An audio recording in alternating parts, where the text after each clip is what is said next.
without further ado, handing over to Ramit Paul. For those who don't know Ramit, Ramit has been very, very active in this space, particularly around finance as well as Copilot. He's also an instructor. He's delivering lots of trainings around finance. He runs many communities. Ramit's a huge, huge, huge thank you so much for kicking off the bootcamp today. It's a huge pleasure to have you. It's also a huge pleasure that you've also been involved in our other boot camps around F&O back in Lisbon and in Dubai. So without further ado, Ramit, the show is yours. Thank you so much, Raz. Thank you to everyone and welcome to our bootcamp.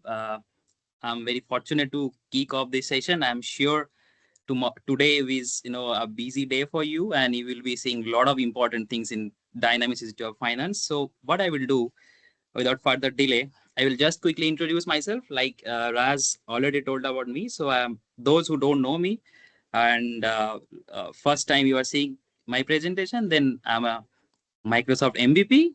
I'm MVP in business applications. If you want to connect with me in LinkedIn, you can just take a snapshot or connect me with LinkedIn. If you want to know more about Microsoft Dynamics of Finance and Operation, new features, specifically preview features, you can subscribe to my YouTube channel. I create very regular new update. You can just have a look. And another thing is that I'm a Microsoft Dynamics 365 super user in community forum.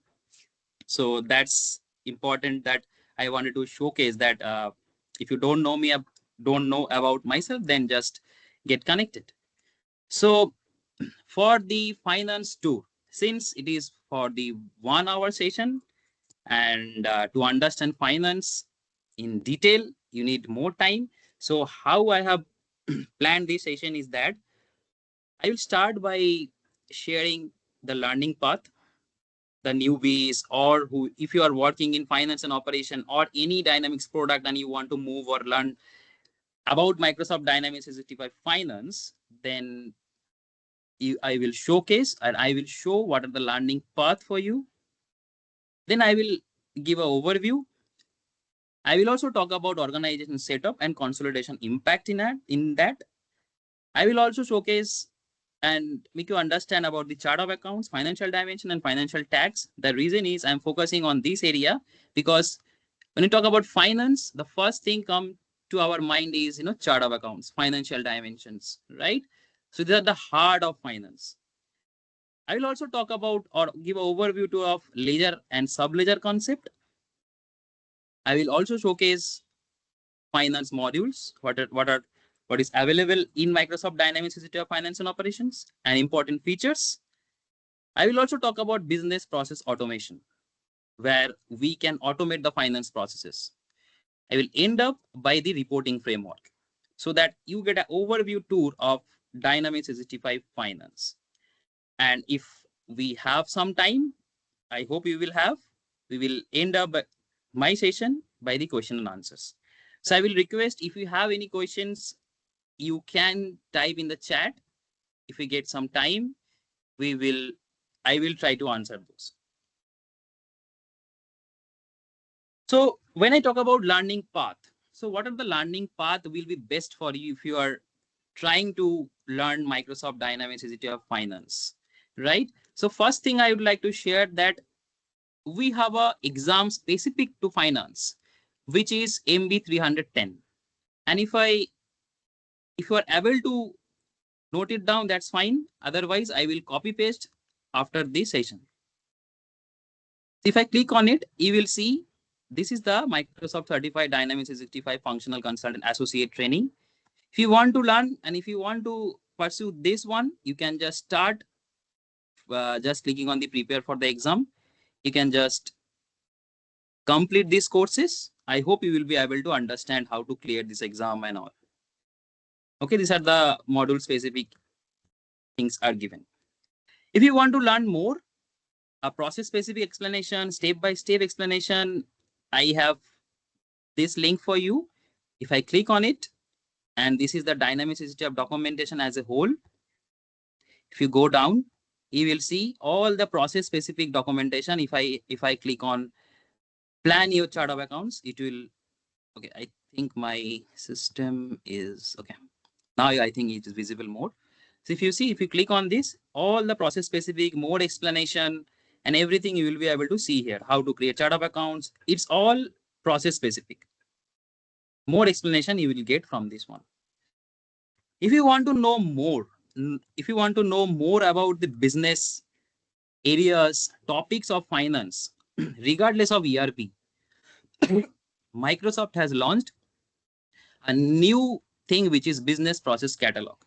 If I click on this business process catalog, you will be able to see, like if I click on this process, like order to cash. So what is order to cash as a whole? Not only in Dynamics 365, but as a business process. You'll all be able to, if you see stakeholders, what are stakeholders involved, benefits are involved. If I click on overview, you'll be able to see the process flows as well. So if you think, if you want to learn in more detailed way, I will suggest this one, where you will see Microsoft documentation, where finance process explanation and step-by-step explanation is given. You can follow this. If you want to know more about finance processes as a whole, you can just follow this business process catalog. I hope you will be able to understand more of finance in the easiest way. And all documentation are given by Microsoft only. Now coming to the next one, which is our finance activity. I would say any finance process, any organization in the world, and any ERP, regardless of any ERP, these activities, or I would say personas, will exist in any organization. Why? So when you talk about finance or any organization specific financial activity, then it starts from the organization strategy, right? If we talk about organization strategy, there are more strategies. There are a lot of strategies, but as a whole, organization strategy we need to define at the time of implementation or at the time of starting of the year, like budgeting, like KPIs, right?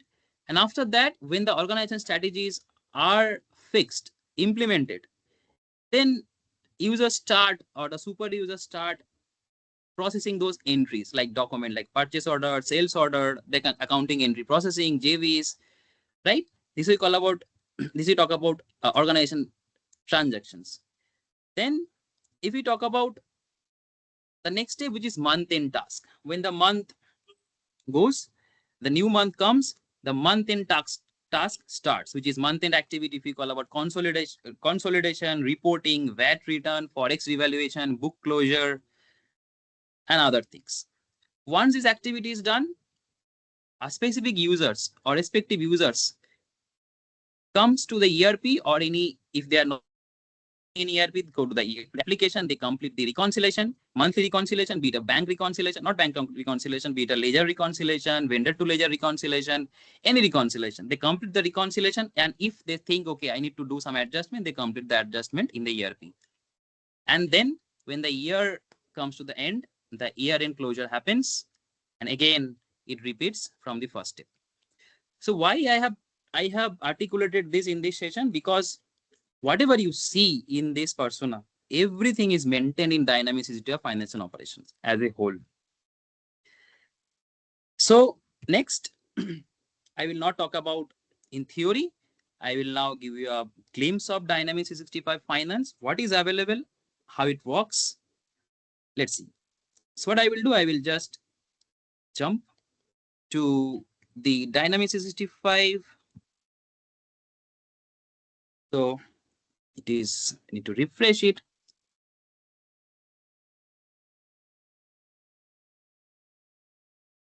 All right. So I have logged in into the system with my ID.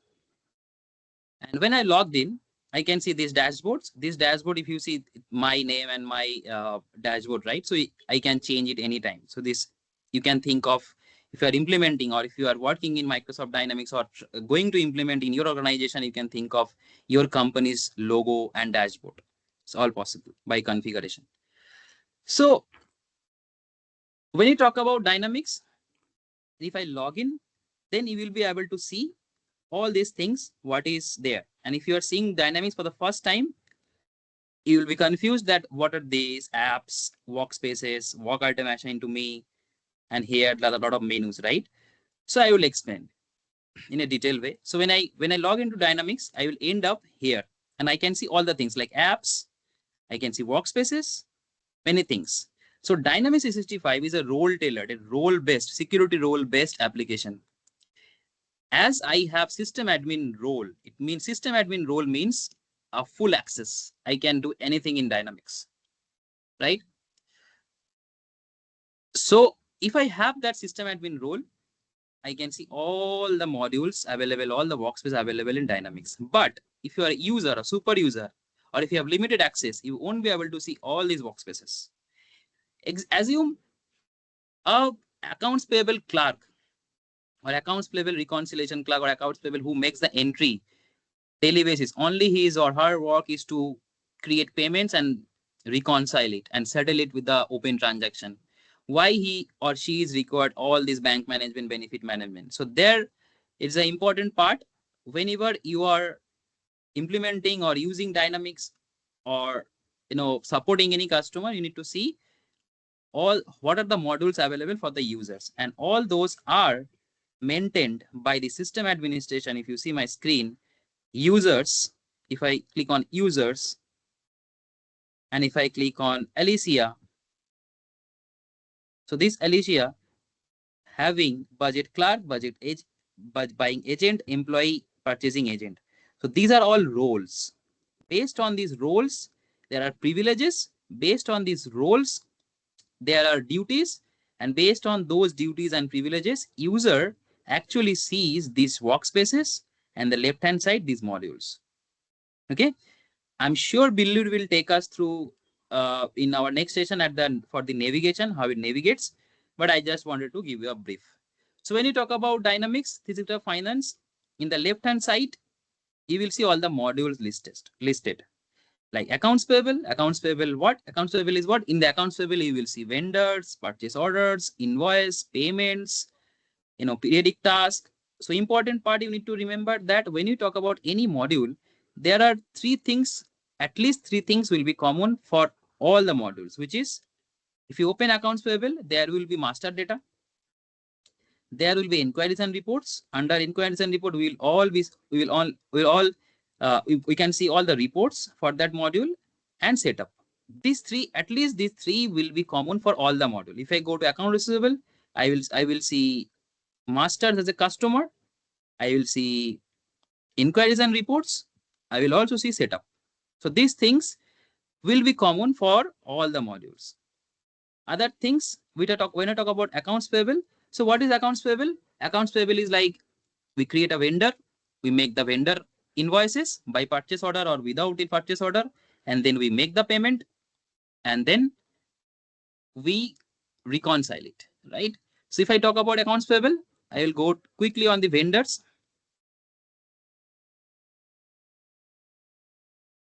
And this is the page where you can see all the vendors, regardless of their hold or not hold, all the vendors will be visible here. If I click on a particular vendor, you will be able to see, or we'll be able to see all the vendor details, like which group is it assigned to, which language, number of employees, right? And address information. One vendor can have multiple addresses. Contact information like phone number, telephone number, and important part, payment information. So what is payment information in vendor? Which is terms of payment. So suppose terms of payment. A vendor, when we agree to onboard a vendor in system, we must agree what will be the terms of payment. I'm sure you know what is about terms of payment, because forget about ERP. If you are buying something in credit in any application, like like credit card, say suppose when you're buying something or using credit card, you have a credit period, right? So you already decide it before buying the credit card. Similarly for vendor also, when we decide to onboard a vendor or go with that vendor to purchase something, to get a service, right? So we decide what is the terms of payment. So that terms of payment is defined here. And whenever you create any invoice or purchase order, that terms of payment actually gets defaulted from here. Method of payment, whether this vendor will be paying by electronic payment transfer, NEFT, RTGS, check, right? So those all we can configure here. So how to configure this? We have, as I said, common thing will be like master, report, and setup. Under setup, all the setup related to payment and all the setup related to vendor will be available. Like I talk about payment setup, right? Method of payment. What you need to do, you need to create the method of payment from here. Like these are all configuration, by the way. We don't need a single line of coding to do this. Future, say suppose tomorrow your customers or your implementation team organization comes and say, okay, I need another terms of payment or method of payment. You can just click on new, you create new method of payment. Once it is created, once the vendor is onboarded, you can just go ahead and default it. So what will happen? Whenever you create a purchase order, right? Then all the defaulted data or defaulted value from the vendor will flow. Say suppose I want to create a purchase order from with this vendor. So this is the screen. If you are seeing the screen for the first time, here we get the purchase order. How? In Dynamics, you have the vendor screen. You also have the purchase order from. Under this, all purchase orders. You create a new purchase order from here. Create new. Select the vendor. As you see, delivery address. Delivery address is coming by default because that is defaulted in the vendor master. Similarly, if I create it,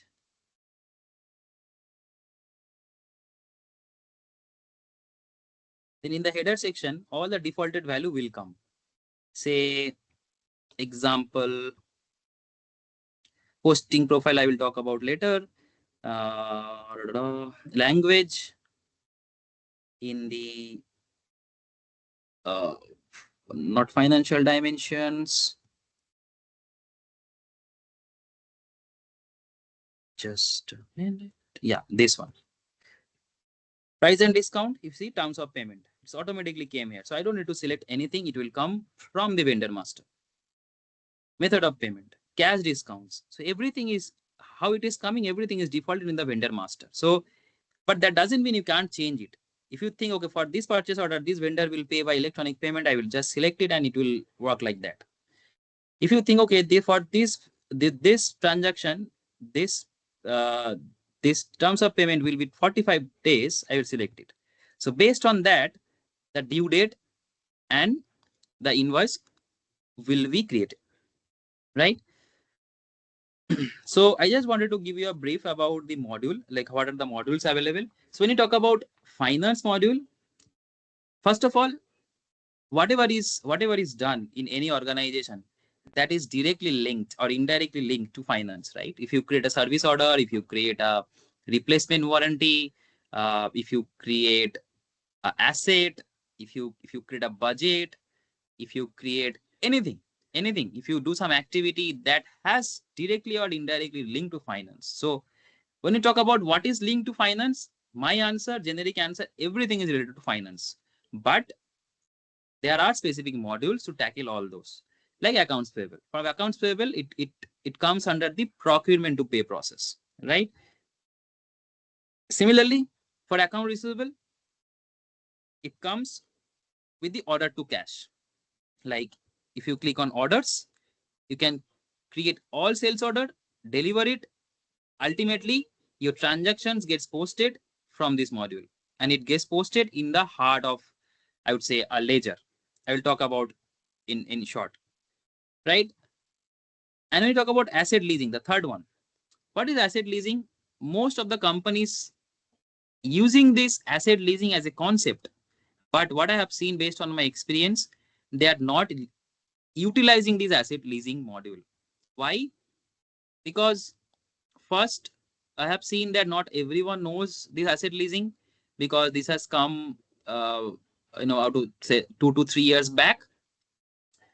There is lack of knowledge, I would say. And when you talk about asset leasing, what is asset leasing?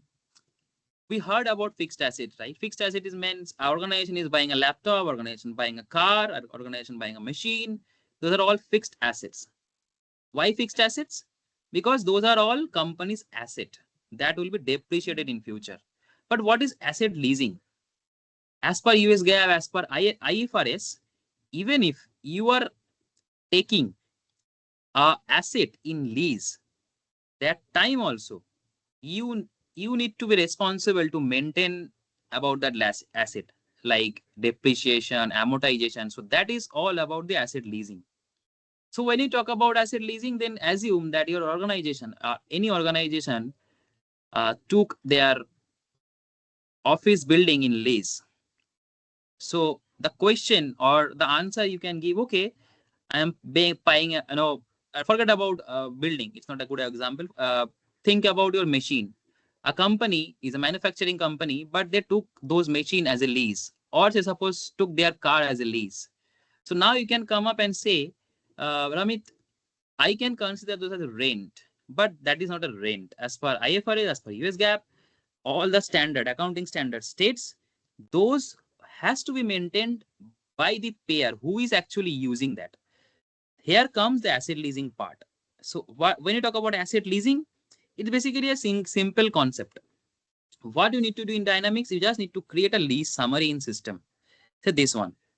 Once you create a lease summary, system automatically will be creating the amortization schedule. I think it's not there. So example, this one, new. I will create a new lease, say a lease for car.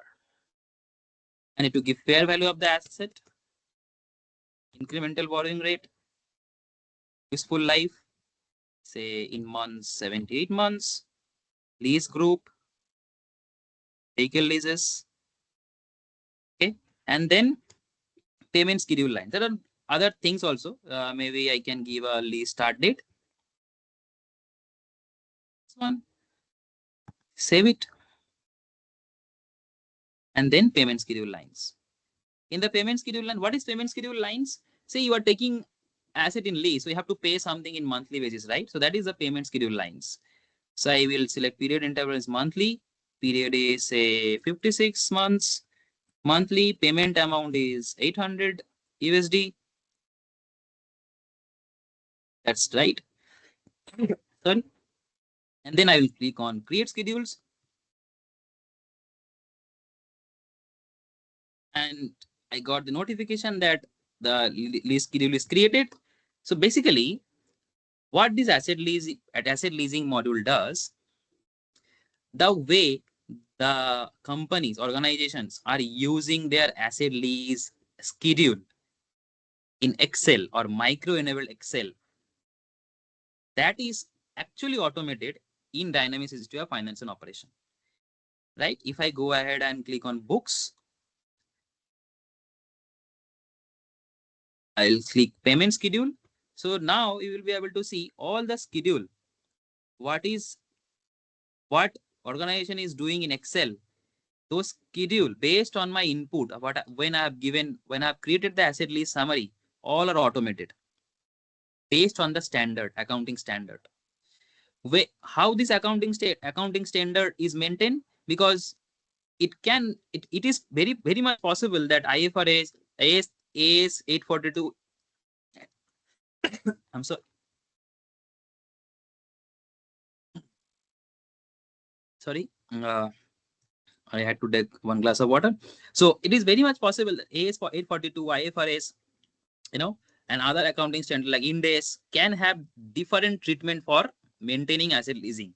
How it is maintained, how system knows that, okay, based on that, I need to create a schedule. So basically, when you create a books and these books are assigned to a fixed asset group, then you select the accounting framework. IFRS 16, AS 842, cash basis is 840 and IS. So based on this, these schedules, the treatment are basically created. So when you talk about asset leasing, it has to create a payment schedule. It has to create a liability amortization schedule like it has created. I'm not going into very detail because it itself is a very complex and very easy topic. So I don't want to discuss very financial languages. If you are in finance, you will understand. If you're not, then probably you can just have a look. You can just think that these schedules are automatically created, and later on you discover how it is calculated. And the liability amortization schedule has to be created, and asset depreciation schedule has to be created. So like I mentioned, even if I'm taking a car or any asset in lease, I have to, or organization have to maintain this standard based on the different accounting standard. So basically, if you think what is asset leasing, now I guess if someone asks you how it is maintained in system and what is asset leasing module, I hope you will be able to answer at least that this is what it is doing.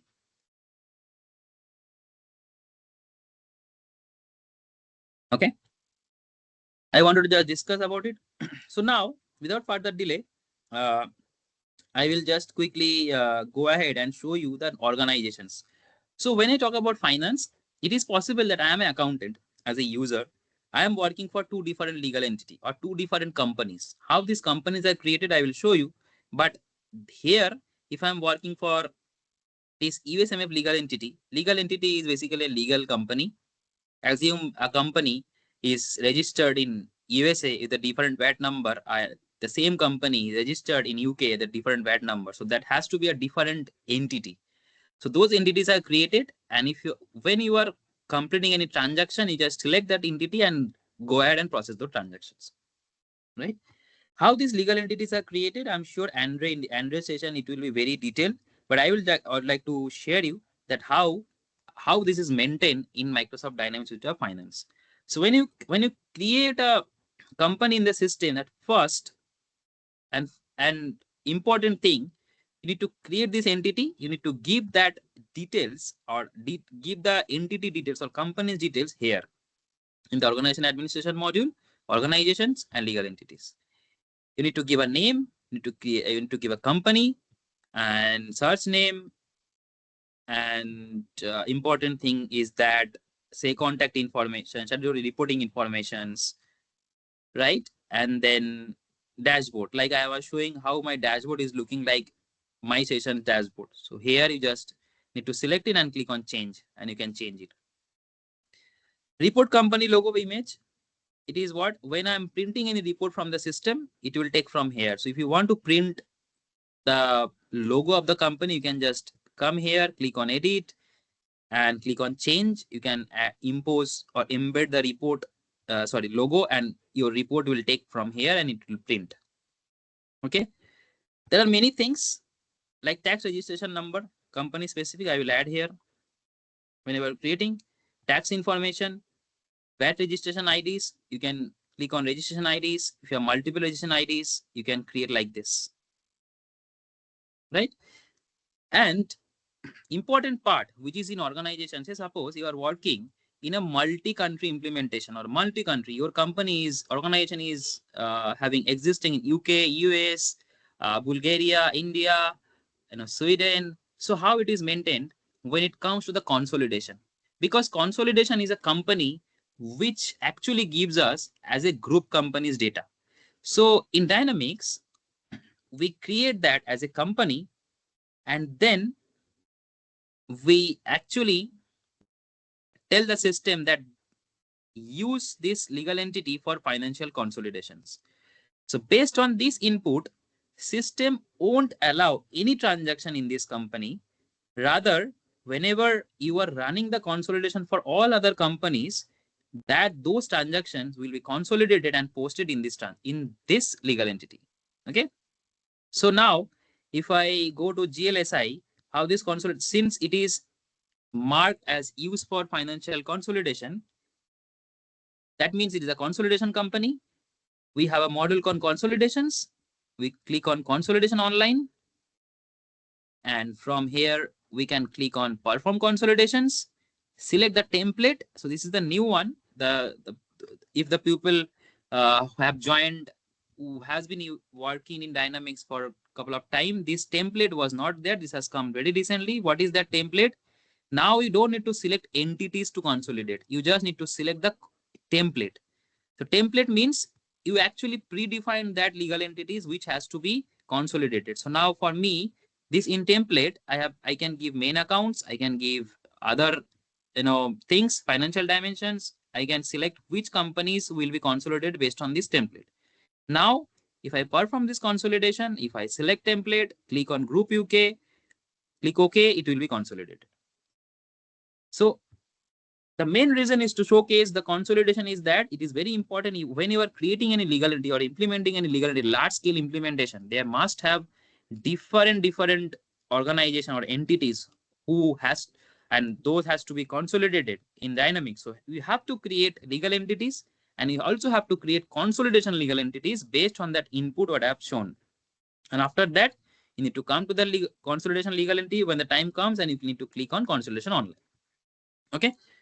So that is how this organization are created in the system. Now I will talk about the heart of finance, which is main accounts or chart of accounts. So what is chart of accounts? If you are in the finance, if you are from the finance domain, it's easy for you to understand what is chart of accounts, but I need to respect all the people that who, if you are not from finance domain, that's fine. See, chart of accounts and main chart of accounts is very simple to understand. Say suppose if you are doing any transactions, right? That means table, chair, mobile, water bottle, those will be posted in some account. You can consider that account is a chart of account or main account. Like bank, I have to post something in bank. I have to post something in cash. I have to post something in some salary expenses. I have to post something in, say suppose tax, other things. See if I click on next, VAT, work in progress labor, work in progress products. So these are all chart of accounts. To easily understand, if you are not from finance domain, I will not complicate. I will just explain chart of account is whatever you see in the organization, like salary as a topic or bank as a topic, a transaction. Those are all chart of accounts. That's easy to understand. Okay, and it is up to organization how the chart of accounts are streamlined. So when you talk about chart of accounts, is all our configuration. You can, or your organization, if they are not having any structured chart of accounts, you can create chart of accounts like this way. Like from 1-1, if the chart of ledger account is created from 1 and ending with rates, say suppose 1999, that will be tagged as a main account type asset. If the ledger account is starting from 2, then it can be part of liability. I'm not going into very detail what is asset and liability. Like if I want to explain what is asset liability, then asset is my bank. Say if I become a millionaire, then that is my asset. If I took a credit card, if I took a loan, home loan, that is my liability. Like this way, you can understand as what is asset liability. And then we also can structure, by different ways. Say in the say in the asset, further asset, like fixed asset, current asset, right? You can further bifurcate. You can just think, okay, start from 1 to 1 2. This range of accounts can be my part of this category. So it's basically up to the organization how they want to structure, and it's all configuration. You can ask me that I have 2000 chart of account, 2000 ledger account for my organization. How can I create those one by one? No. We have the concept of Excel add-in in system. How it does, it's actually, let's see it gets downloaded or not. If not, then I will explain. If I open it,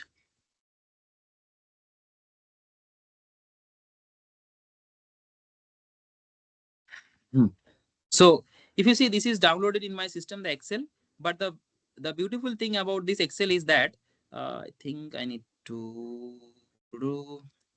The beautiful thing about this Excel is that it is basically integrated with the system. Whatever is there in the system, it will come into this Excel sheet. If you add anything, it will change back to your Dynamics.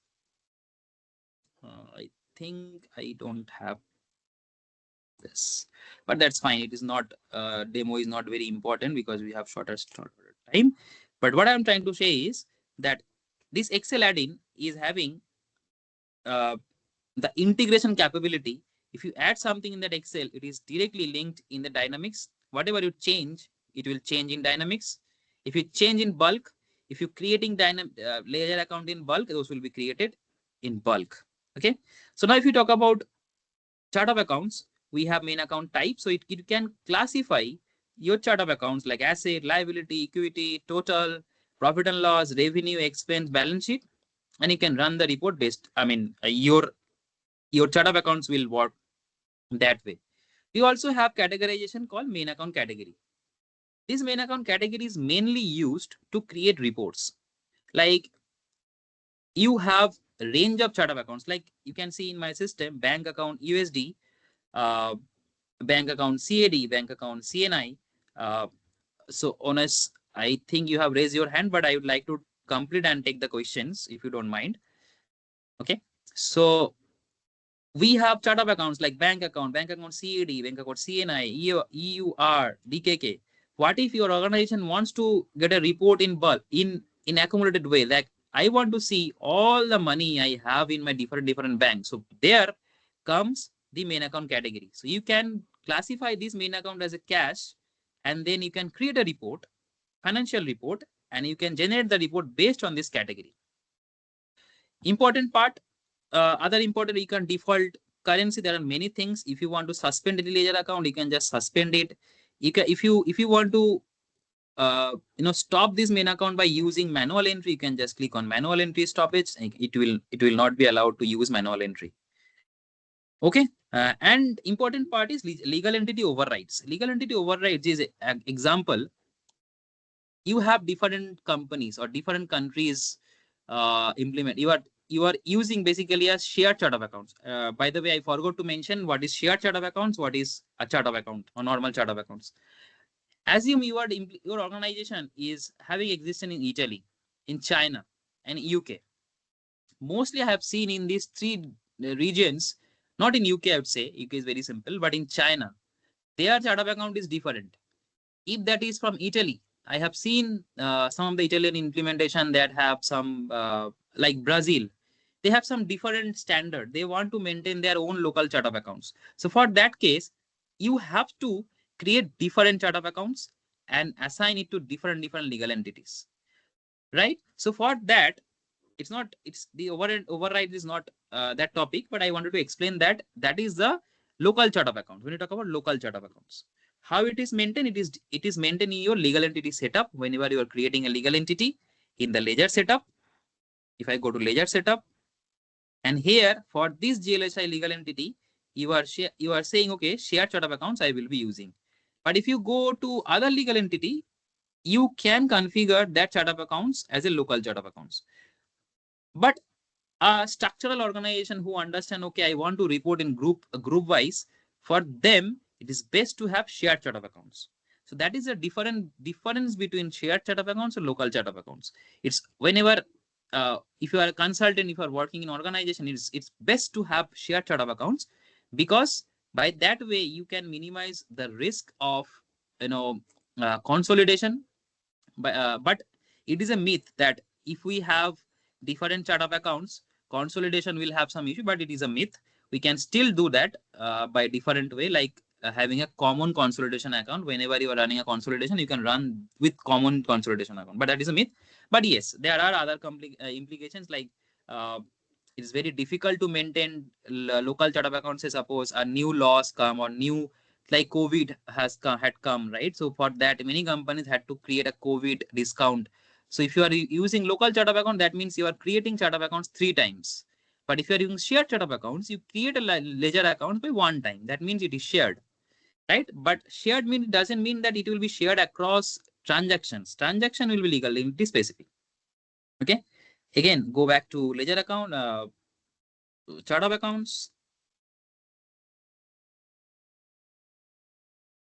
Where is that? Yeah, main account. So by this way, you can consider creating chart of accounts, consider having different structured chart of accounts with range of accounts and main account, main account category and all. Okay. If you want to restrict, say our salary is an example. That salary is maintained by the treasury team, and your organization wants to restrict the ledger account by having access to specific people or multiple, like specific people only. So for that, you have a restriction capability in validation user, like specific multiple valid options. From here, you can just go ahead in the chart of a ledger account and you can add user ID. That means this ledger account will only be used by those user IDs. Other than them, this ledger account can't be used. Okay, that is all about, in short, a chart of account, a ledger account, I would say. Now I talk about financial dimension in short. So what is financial dimensions? Financial dimension, if you're working in Dynamics for the first time, then financial dimension is a very important topic for you. Say I have talked about chart of accounts, right, as a whole, like bank account, salary account. But what if your organization wants to know the report or see the report based on my bank plus your department or cost center? Your CFO will come and say, okay, I want the report that from this bank, how many or how much we have spent in this department. Here comes the dimension part. We create multiple dimensions like business unit, like, the other important example is like contract, cost centers. So basically, you are creating entry with ledger account plus the cost center. So whenever the time comes, whenever you need to regenerate a report, hey, suppose I will go to inquiries and reports, trial balance, and whenever I'm running this trial balance, I can select the dimension set main account, ledger account plus cost center. So what system will tell me? Not only ledger account wise plus the cost center wise, but with the cost center wise. I'm sorry. So what I wanted to showcase that, okay, this ledger account I have spent, but with which ledger cost centers? Further, you can bifurcate by the financial dimensions. Financial dimension is purely for your reporting and insight purpose. Okay. So that is one part. And one new important part which has come last year, last to last year, I would say, financial tag. What is financial tag? It is very similar to financial dimensions, but in most of the reports, you can create financial reports in reporting framework by financial dimensions, but you cannot create reports with financial tag. Yes, that is a myth, because Microsoft is bringing financial tag in business process performance analytics as well. So that means going forward, you can create reports with financial tag. So why I have said this? To understand financial dimension and financial tag, it's not the reporting capability which is the correct examples. The correct example is that financial dimension is like limited, like cost centers, like, business unit, but financial tag where you can tag something specifically, like you are buying something and some truck is coming. You can add the truck number. You can add something related to the transaction which you don't require to create or to get the insights for your CFOs or other managers. But you still need to track something that, you need to tag something in the transaction. So for that, financial tag is a best option. Like serial number, I can tag, like truck number, I can tag. By this way, you can think. And yes, financial tag is coming in business performance analytics. If you're not aware what is business performance analytics, I will explain in short. So that's as a whole, I wanted to discuss about financial dimension and financial tags. Let's see what we have. Okay. Now, in the interest of time, I will just fast track this. What is ledger and what is sub ledger? Like I mentioned, what is chart of accounts in simple way. Same thing. I will also explain what is ledger and what is sub ledger. Say you are using a ledger to ledger entry, like bank account as a ledger debit and your expense account as a debit. That is a ledger. Okay. You are directly using the main account in the transaction. Okay. Your debit is ledger, this main account, your credit is this main account. But say you are creating a purchase order. There you are not selecting any main account. You are selecting your vendor to whom you need to you want to buy something. So that vendor is a sub ledger. And you are buying something from that vendor as an item, service or item, like raw material. That raw material, you are not selecting a ledger account. You are selecting that item. So that is a sub ledger. So in Dynamics, what are the sub ledger? We have vendor as sub ledger. We have customer as sub ledger. We have assets. We have cash and bank as a sub ledger. We have tax as a sub ledger. We have many things like as a sub ledger. So to understand what is a ledger and sub ledger is like a direct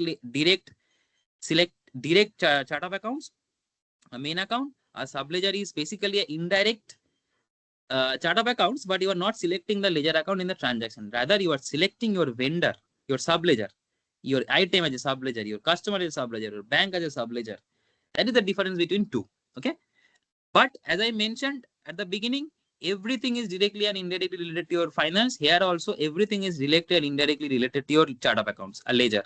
That means if you are selecting any vendor, that vendor will have connected with some ledger account, because in finance everything has to be posted in the ledger account, right? So there comes the posting profile.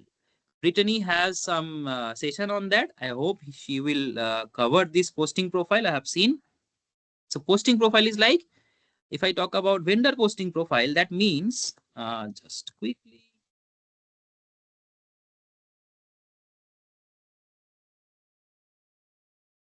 Yeah. So every module will have a posting profile. Like here, you can configure the posting profile like group. If the vendor is under this group, that means this ledger account will be impacted. That means in the vendor, I need to select a vendor group. And in the posting profile, I am saying if the group is 40, then my ledger account will be that.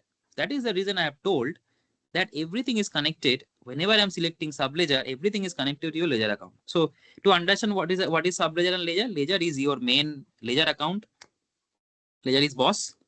And subledger is basically you are not selecting the ledger account directly, you are selecting a component like vendor, customer, fixed assets. Ultimately, your boss is right? Whenever you are posting something, it will hit your ledger account. Okay, that is how you can remember what is subledger and ledger.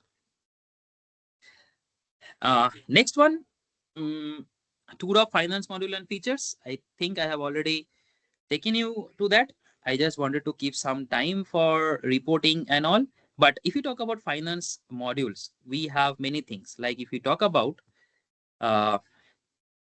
main important things in 5 minutes, then say suppose three-way matching policy. Okay. We'll go to accounts level parameters. What is three-way matching policy? I'm buying something. I have ordered something. And vendor has ordered, and vendor has delivered something else. So to restrict that, we can enable match invoice totals by subledger, discounts, charges, sales tax, invoice amount, and all. Line record policy, three-way matching or two-way matching. This is a concept, right? So it's very important to impose or to agree that which matching policy a company wants. Either it is three-way matching or two-way matching. Based on that, you can configure here. And from the last year, Dynamics has improved their matching policy, where you can match with the invoice amount, you can match sales tax amount, what has ordered, you can match also the charges, what you have ordered. And when they said, I will add charges, you have created the purchase order, but at the time of delivering, they have added more charges. So based on that also, that will be restricted at the time of invoice matching, right? And what else we can talk? Taxation in 5 minutes. So taxation, when you talk about taxation, is very important. But to understand tax, you just need to remember that we can create as much as tax percentage and all based on the country's localization. And by the way, how this localization is maintained, say suppose I am in USMF, that American localization entity. That means Dynamics should understand that everything related to America's or USA's localization report and all will be part of this legal entity. How it is done? When you create a legal entity in organization administration, legal entities, you can define, but remember it is for the first time. Once you post it, you can't change it. So here you see localized functionality region. If I create a new, probably you will be able to understand, say.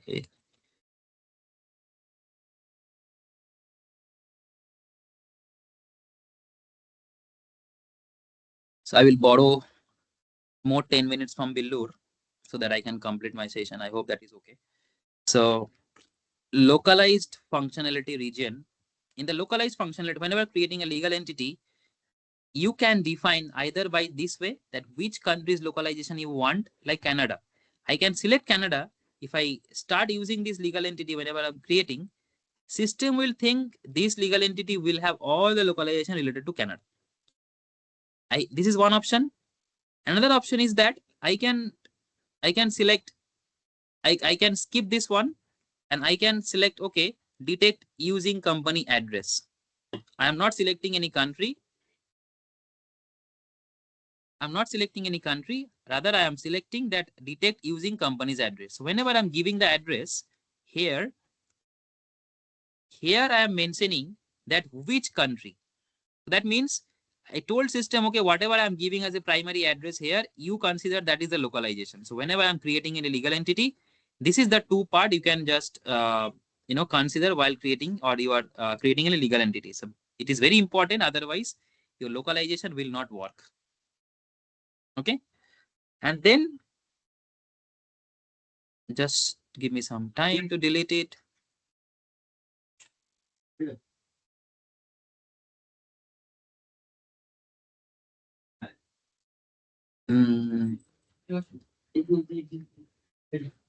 think it will take some time. It will duplicate this.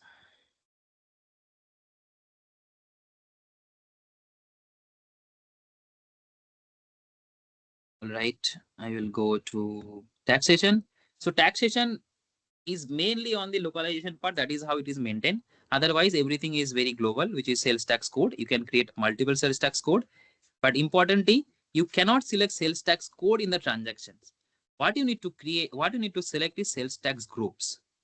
You need to create sales tax groups. Oh, sorry, I am in the wrong legal entity. I will go to USMF. Here I can select multiple groups, and under this group I need to add which code to be added. This is one, and another is, so by the way, these sales tax groups are defaulted in customer master and vendor master. So whenever you are selecting any transaction, you are selecting any customer or vendor, the system defaults this sales tax group. Another is item sales tax group. That means whenever you're buying something, you are selecting vendor and you are selecting item. That means based on these two combinations, like item, whenever selecting this item group, you need to add this common code. So based on item sales tax group, which is defaulted in the item, and based on sales tax group, which is defaulted in customer or vendor, system understand which code to take or impose in that transaction. That is how the tax transaction or tax code is added in the transactions. Okay, I will not talk about much on this. And important thing, VAT return. VAT return is like you have some transaction in payable, receivable, and then when the time comes, you just click on settle and post sales tax. System calculates automatically what is my input tax, what is my output tax, and it creates the sales tax payments here. That is in short that the tax module works, but it is very short. I have explained. It is very fast, I would say. Without further delay, I will just go to the next one, which is very important to understand, business process automation. So what is business process automation? Like if I go to my main presentations, just this one, like month-end activity, right?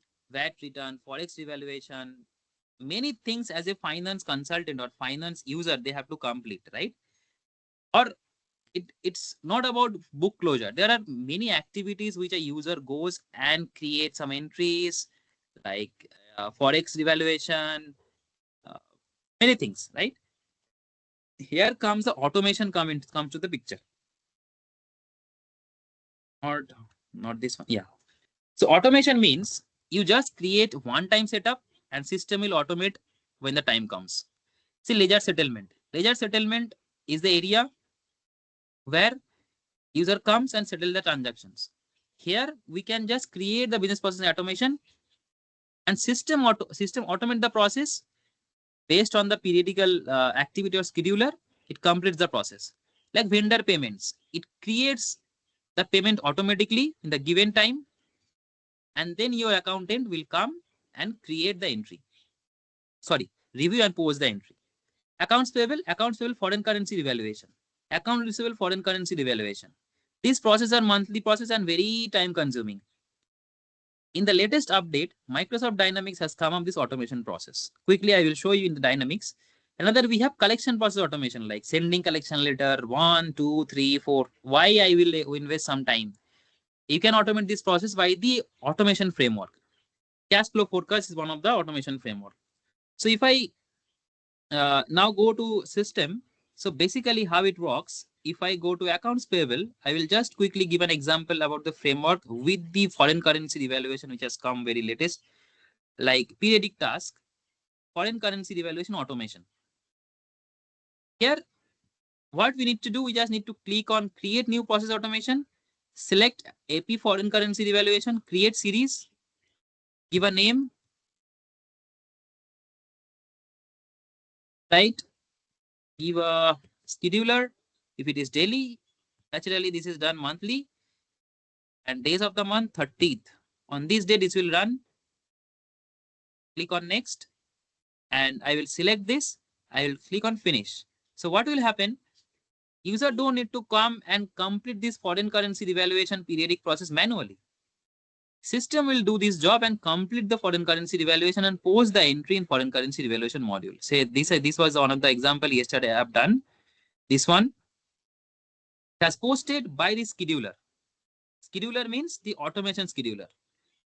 This is the scheduler. You can see this is the scheduler I have created. And if you see the right hand side, Monday, I have created this scheduler like Monday 3rd of February, 4th of February. Like you can create this monthly basis.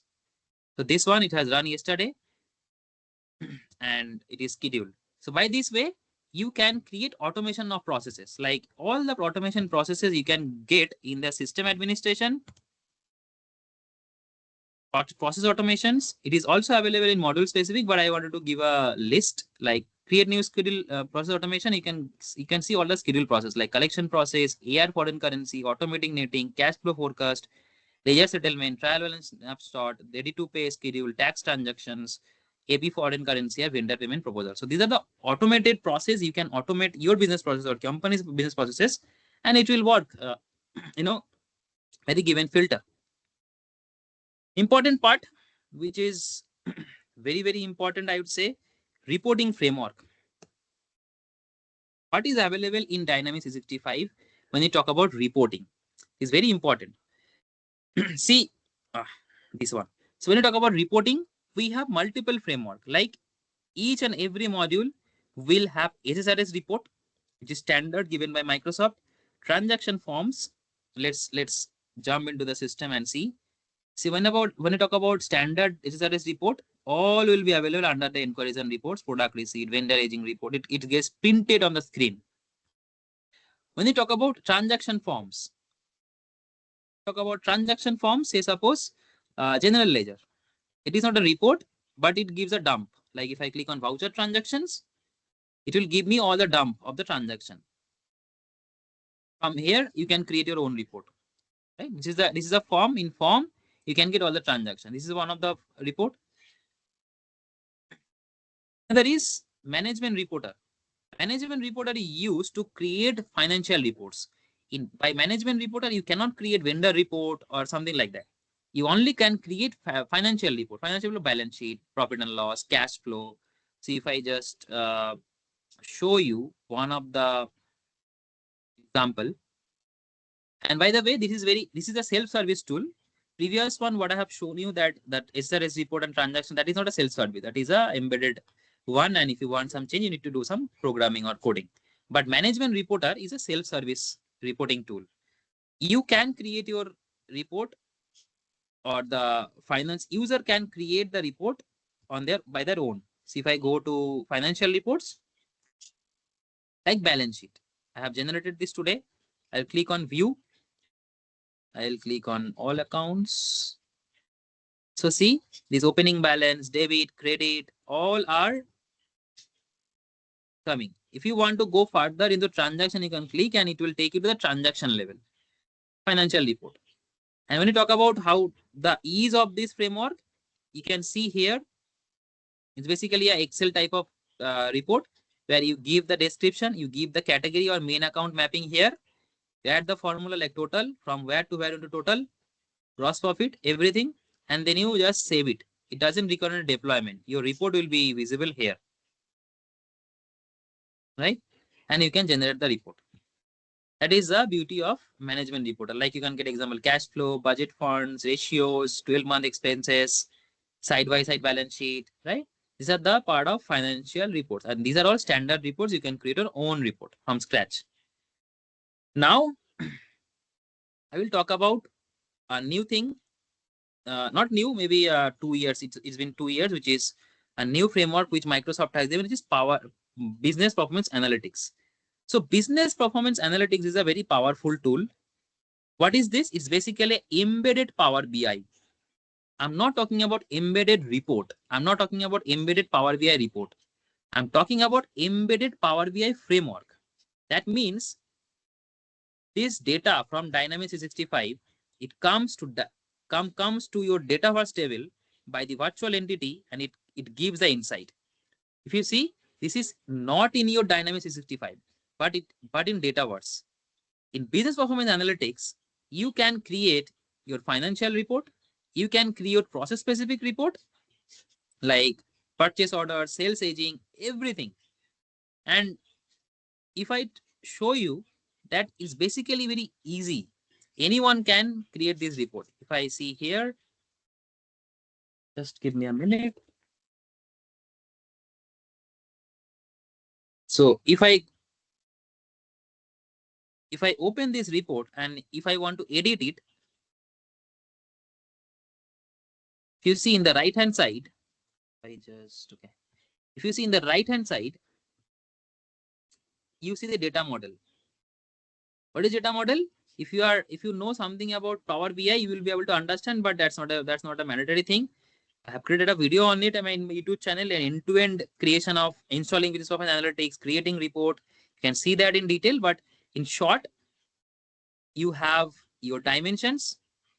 Dimension is not a financial dimension. Dimension is like, say you have a transaction. In the transaction, you have amount, you have CT, currency, vendor account. So that CT, currency, vendor account is an attribute, like, right? So those attributes are called dimensions in Power BI. And if you talk about, your fact is numeric value. The amount is a fact, right? So based on that, you can just select, and from here you can add your row, columns, and your visuals like values. In the values, I have added actual amount, budget amount, variance. And from the columns, I've just selected some columns from here like this, and it is created in the system, right? So that is the beauty of business performance analytics. It is a very powerful tool, I would say. And the good part about this is it is a process oriented. It's not that only the few things or few is given. It has given entire data model, like what is available, what is required to create a report. Like in purchase order, you can get currency, you can get many things. Like you can use it and create your own report. It is also a self-service reporting tool, but yes, at the initial time, you just need to understand what is data model and which table I need to bring. It requires maybe 30 minutes to understand, I would say. For me, it has like this. I've created many report, and many report will be given by Microsoft. But believe me that it has no mapping actually. In the traditional Power BI embedded report in Dynamics, the mapping was given by Microsoft, but that was very hard to change. But in this way, in this business of analytics, no mapping is given. If some main account is created, that will be visible here. If the new account category is created, that will be visible here. So basically, and one important part is that since it is synced with Dynamics, you have data with the Dataverse, that is not real time. Okay, right now in production, if you deploy it, it will be 2 times a day. It will be synced. The data will be synced. That means if you change something, if you post something now, the report will not be changed. Once like 12 a.m. and 12 p.m., the data will be synced daily. But there's a catch. Microsoft Dynamics in the recent release, they have mentioned in wave 1, the data will be synced more frequently to match the real time. That means at least I am assuming the syncing will be happen less than 6 hours. Of course, it will be 6 hours, but let's wait for it. Okay. So I had one thing, which is business process analytics, Copilot in finance. So Copilot, maybe I will just give a glimpse that Copilot is in every process, right? So in Dynamics also we have Copilot. Maybe in some of the other session we can cover it. But when you talk about Copilot, we have agentic, we have agents like collection agent workspace, accounts payable summary, reconciliation, account receivable summary, period close agent, subledger to ledger reconciliation agent. So what it does, it actually helps you to fast track your processor, or it actually gives you a glimpse whatever you are doing. Say you need to understand the business or the customer health, the payment health, or the I would say a collection health for this customer. It will give you the summary whether the customer is defaulted in 6 months or not, right? And yeah, I'm over for uh, 10 minutes, but still, if you have some question, you can ask, or I can jump into the question answers. Right? Okay, chat is turned off. Thank you so much, Ramit. Yes, the Q&A is open, so feel free to respond to any of those questions in the Q&A. We will have to move over to the next session. I just want to say round of applause for Ramit. You're doing a fantastic job in delivering finance training to the community, and it was a great way to kick off the bootcamp today. So once again, thank you, Ramit, for joining us. And please feel free to answer the questions in the Q&A as we move over to our next speaker. Thank you once again, Ramit. Thank you, Raz. Thank you, everyone. Excellent, Ramit. Okay, over to huge apologies to Billur. Billur, are you able to share your screen? Let me try.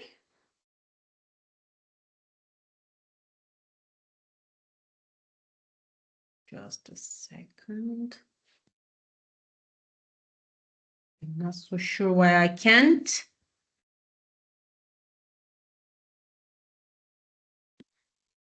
It says that I need permissions. Can you give me permissions, Roz?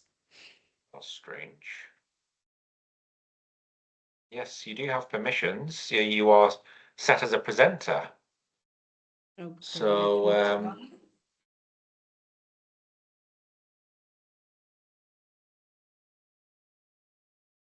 okay, I cannot turn on my camera as well as Ramit, I think. Why I cannot do?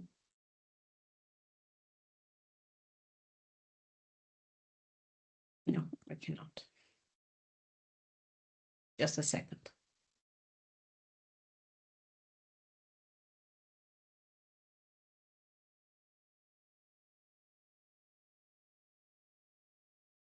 if you could try leaving the session and joining in, maybe that will help, possibly.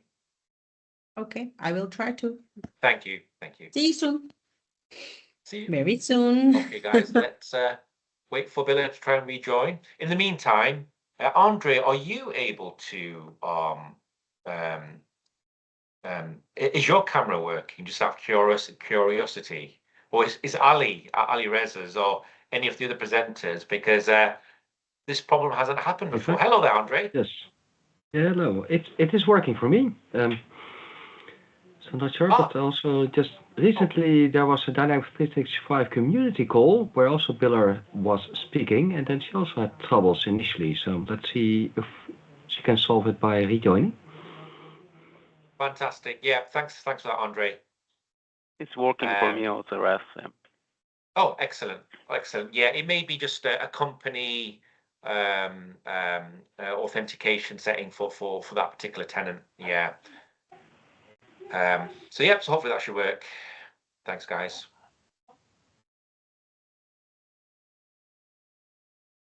By the way, I'll mute myself again because I will be back in an hour. Oh yeah. Yep. Thanks, Andre.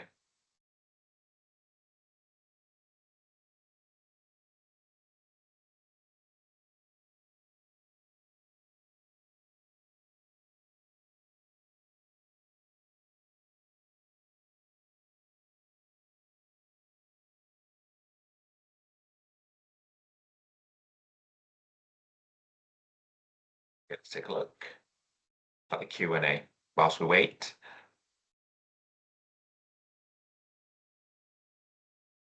Okay. What is the functionality of account type total in main account? How can I configure the weight, average exchange rate, to link to a specific main account, not all main accounts, and a specific legal entity? And how do we configure the calculation of that exchange rate? Period end close agent, where can I find it? Is it set up in standard, or do we have to set up BPA to use it? Okay, where are data sets coming from? Dataverse, virtual entity, or D365 tables? What is the most efficient way to build the summations for account classification as totals in a chart of accounts? And why do standard reports such as a trial balance not reference total accounts? All great questions. I think they're all being answered.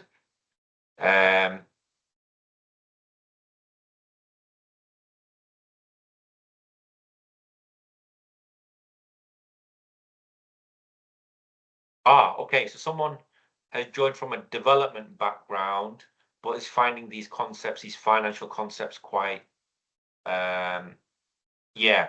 Okay. Well, the good news, James, is that this bootcamp is for this entire month.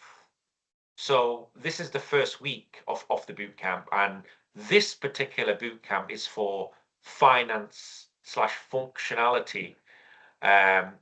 Next week's will be more administration, still covering finance areas, but it'll be more administration of the finance platform, because it'll be covering the other modules in finance, such as HR. There's also the commerce.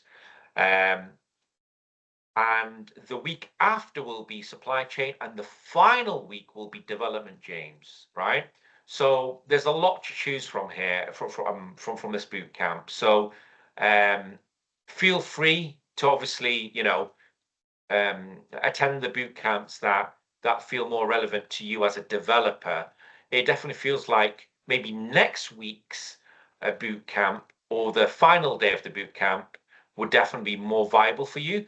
Personally, James, I would say hang on for today. I think you will benefit. You will learn a lot of the financial concepts if you stay on today, particularly Brittany's session, which is later on, will be very relevant as a developer, because you have to be very familiar with transaction types and posting profiles. But to be honest, I think everything today will benefit you.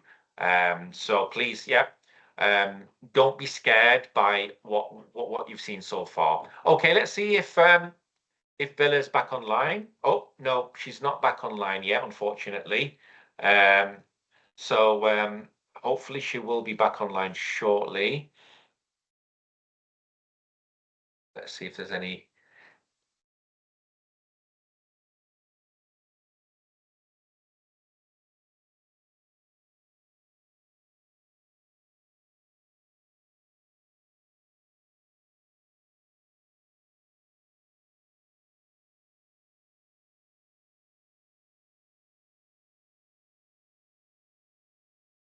There we go.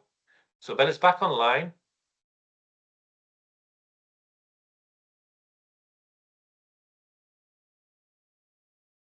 Hello, Billur.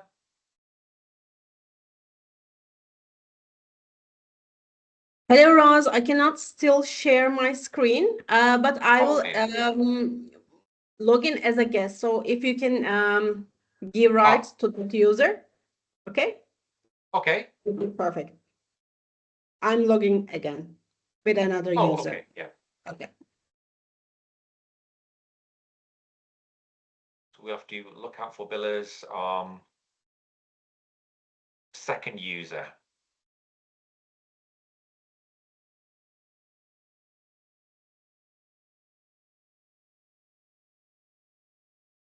Yeah, so some great questions, guys. Please keep the questions coming in. By the way, no question is a silly question when it comes to finance, right? It is a very deep topic. So if you are struggling with some basic concepts, like, for example, we've got some attendees here who may be struggling with some basic concepts around finance. It's fine. If you don't understand the terminology that's being used, then it's okay to ask. That's what the bootcamp's here for. So if there's a terminology that's been used, and there will be lots of new terminology, there will be tons of new terminologies. And if you don't know, just say, bang it in the chat. That way, at least everyone else will get to learn about that as well as yourself. So please do that. But it looks as though Ramit's been answering all the questions in the chat, so that's great. So I think everyone's questions will be answered.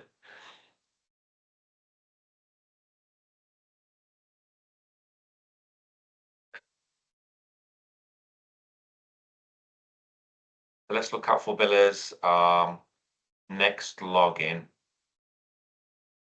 Not yet.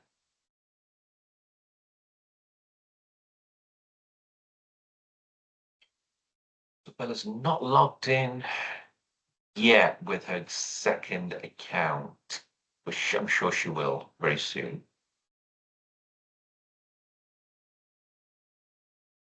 We'll keep the questions coming in, guys. Again, no question is a silly question. This is a live interactive boot camp. This is your chance to learn, right? Not tomorrow, not, now. You need to learn now. We are all here to help you answer your questions and to get familiar with the concepts. That's the whole idea behind doing this boot camp, because often we don't have the time during our work days. We have other responsibilities.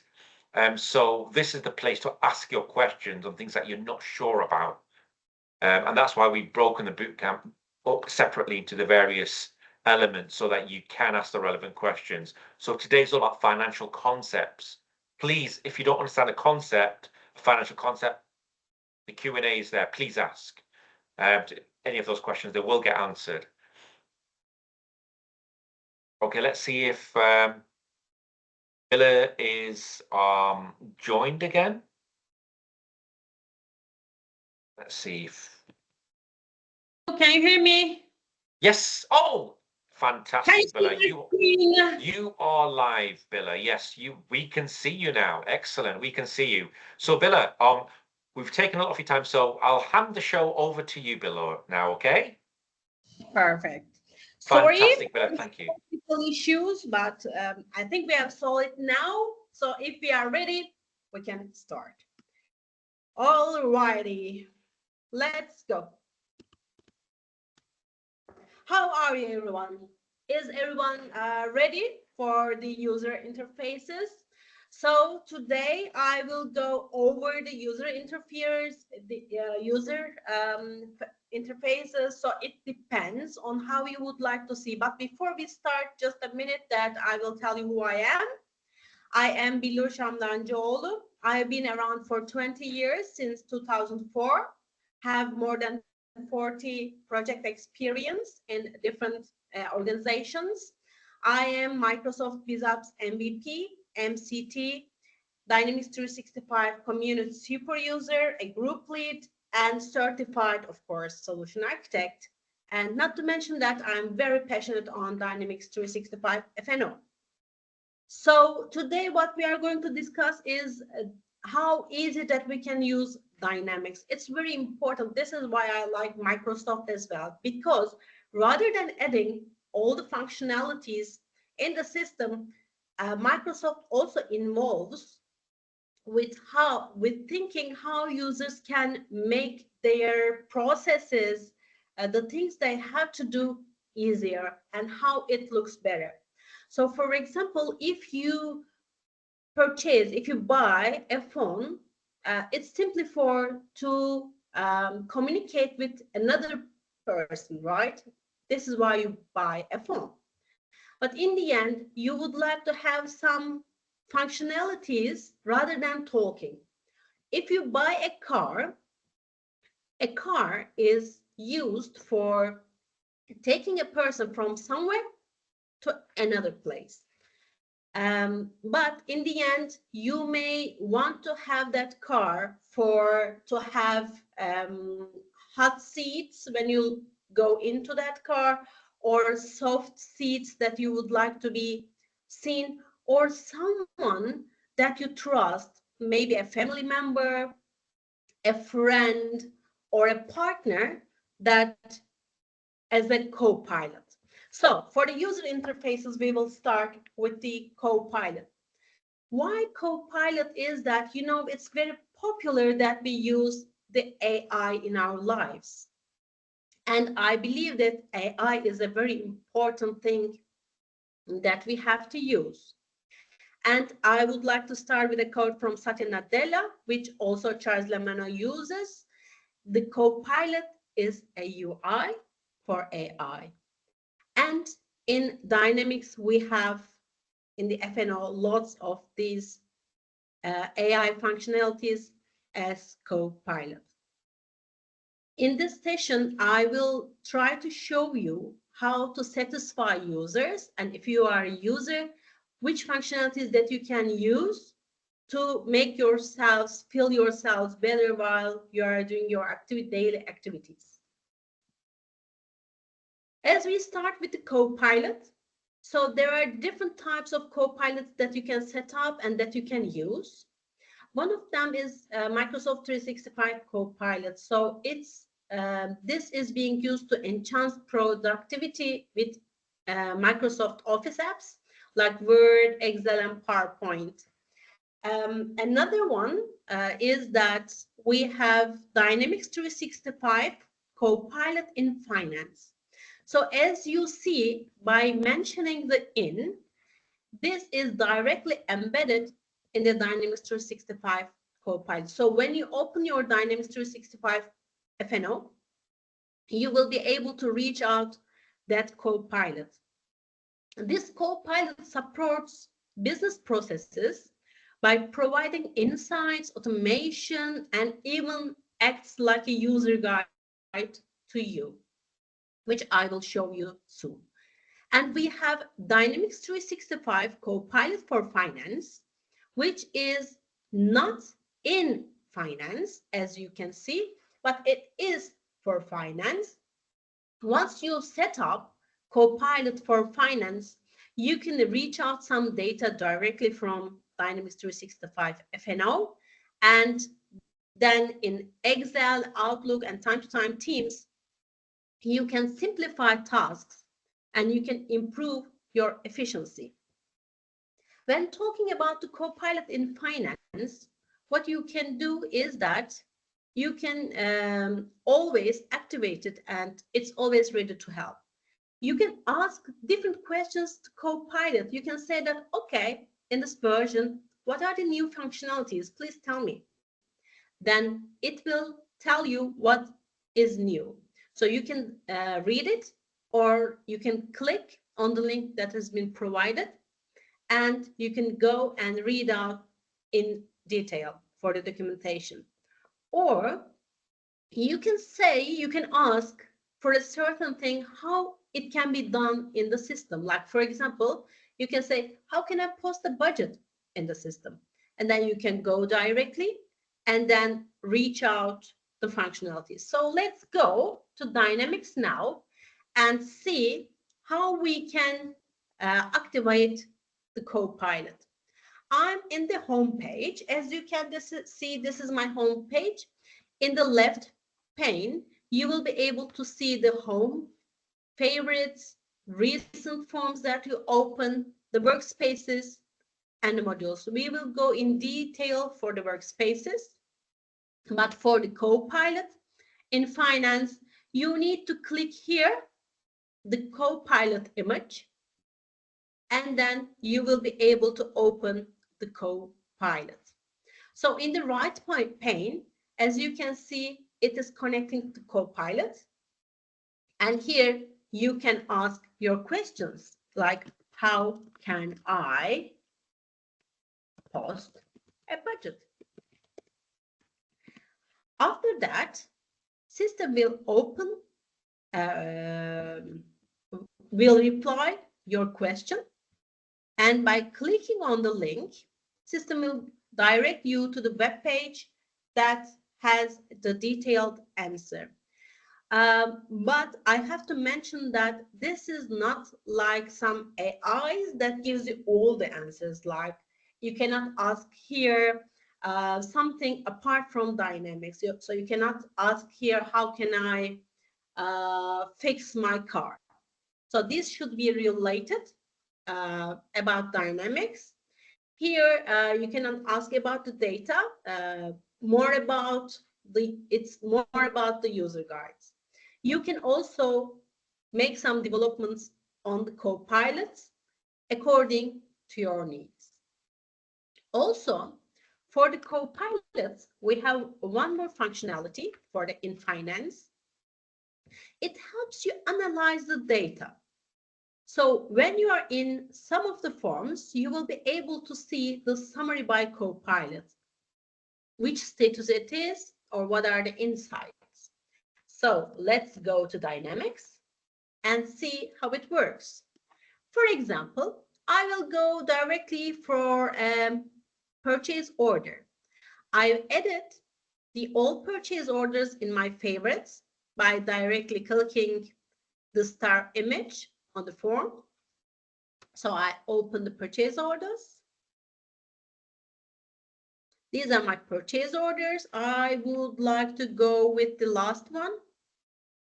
For example, I would like to check what's going on for this order. Here, system runs and it is summarized by Copilot. So this status is that there's one line item which has already been fully received. The order is currently approved and remains open for further processing, it says.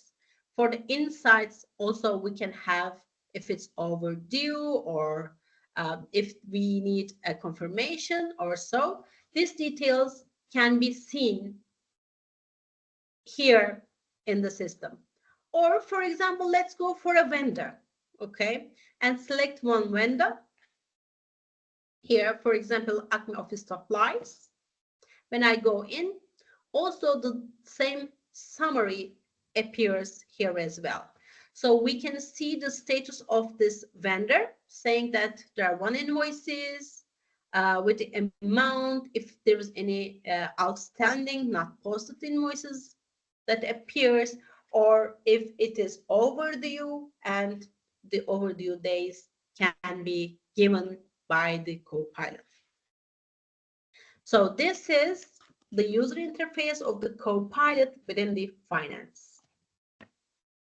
Also, as I mentioned, and also Ramit has mentioned, we have Copilot for Finance.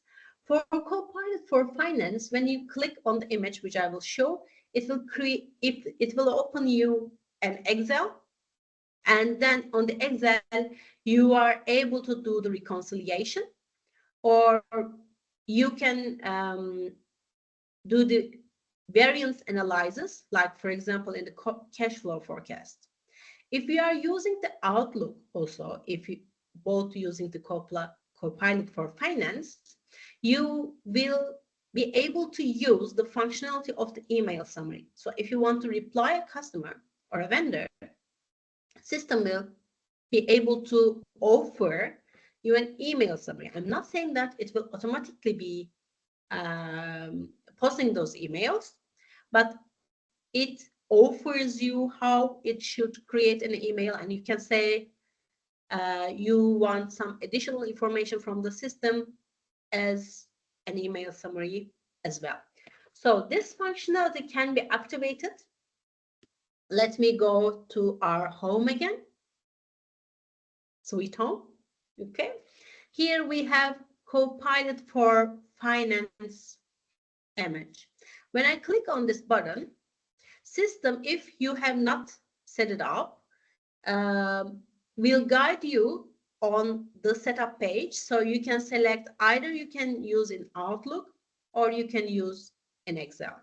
So once you have activated from the Excel or from your Outlook, you will be able to use this Copilot Finance functionalities.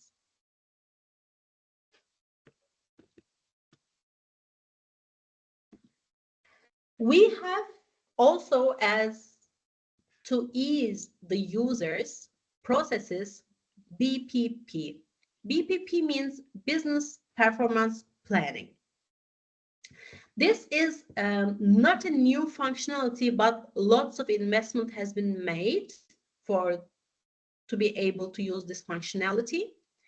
Here, the Business Performance Planning offers the financial and operational planning and gives the analytics. So this is not just a reporting tool. Of course, it uses the familiar productivity tools like Microsoft Power BI, Excel, through the power of the Dataverse, but also it uses the data flows, Microsoft Power Platform to eliminate manual processes and achieve optimal efficiency of your organization.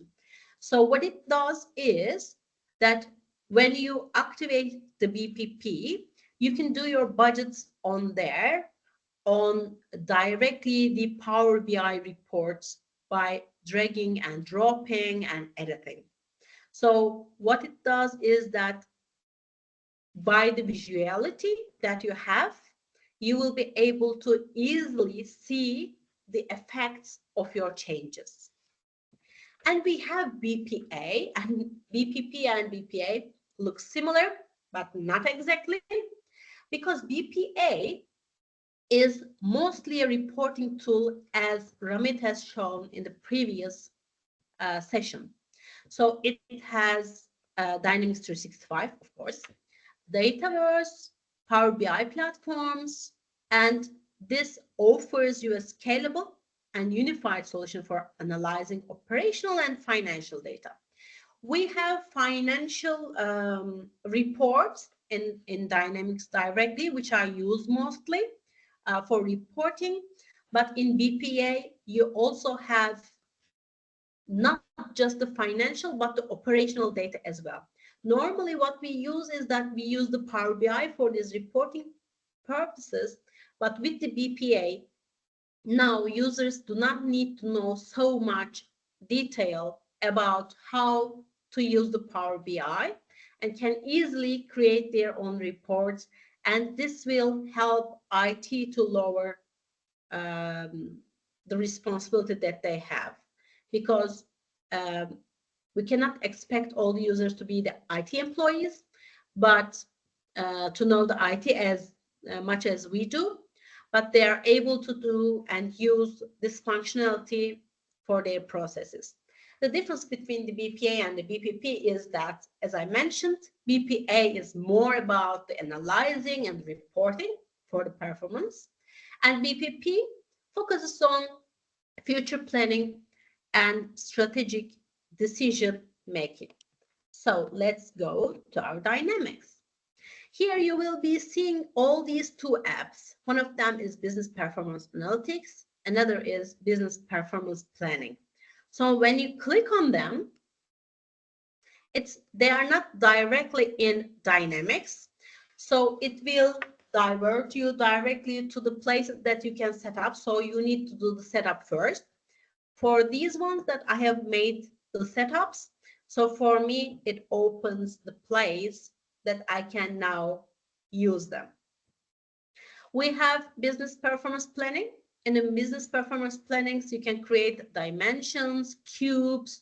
You can use Excel for your planning, for your budgets, for example, which will also affect directly the Dynamics data. You can create matrices, visualize the variances between budgets and actuals. But if you do not want to do like planning in the system, you do not need to set up all the business performance planning, but also you can use for reporting purposes the business performance analytics. When you set up business performance analytics, as we have in the financial statements, the financial reports in Dynamics, system will give you some reports that has already been prepared for you, like balance sheet, like budget versus actuals, financial performances, and you can directly use them. Or you can create your own reports, or you can copy from the originals and then change them. Let's see what kind of reports that we can have from the business performance analytics as a standard. So I go to budget versus actual. When I click on that one, system will now show us the report.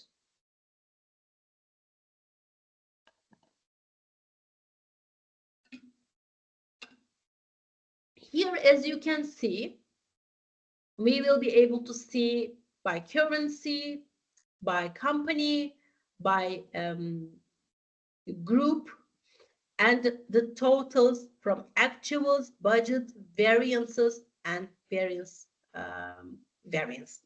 percentages. So this kind of report can be created. So you can see the decimals, you can scale them, and you can just give some filtering according to your needs. Let's take another report about the financial performance by clicking on it. As you can see in the financial performance, what we can see is that we can see our revenues, expenses, budget versus actuals in Power BI mode with more visuality. So budget to actual and etc. according to the balance sheet, profit and loss, or revenue. As I mentioned, it's very easy to create your new report. So all you have to do is to say, create a new report. I have created a couple of them by myself. So let me go in. I've created a budget report. Here, as you can see, these are the reports that I have created, and I'm not technical. People who know me that I'm not technical can easily create my own reports and see however I want to. For this purpose, for example, I come here, there can be multiple pages, of course. I say edit. Okay. When I say edit, I'm able to see in which visuals that I would like to see. For example, I would like to have a pie chart. When I click on the pie chart, I will be able to see here the format. Then here in the data, you can go and check out what is going on, because there are lots of fields that you can use. Of course, in the first time, it may look a little bit complex, but believe me, it isn't. So I go here to metrics, for example, to budget, and take the budget amount. So here I edit the budget amount, and let's have a bit more detail, not just the amount, but let's see about the accounts. So I select the category.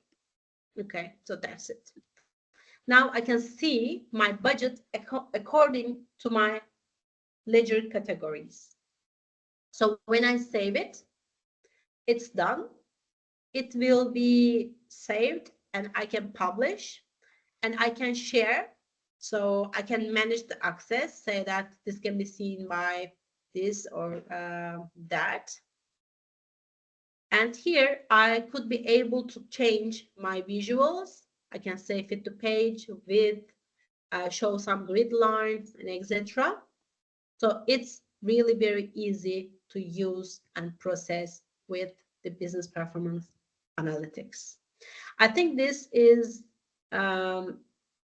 yes, we were able to manage by the Power BI, which is a wonderful and powerful tool, but as an accounting perspective, this is a little bit easier for us to manage.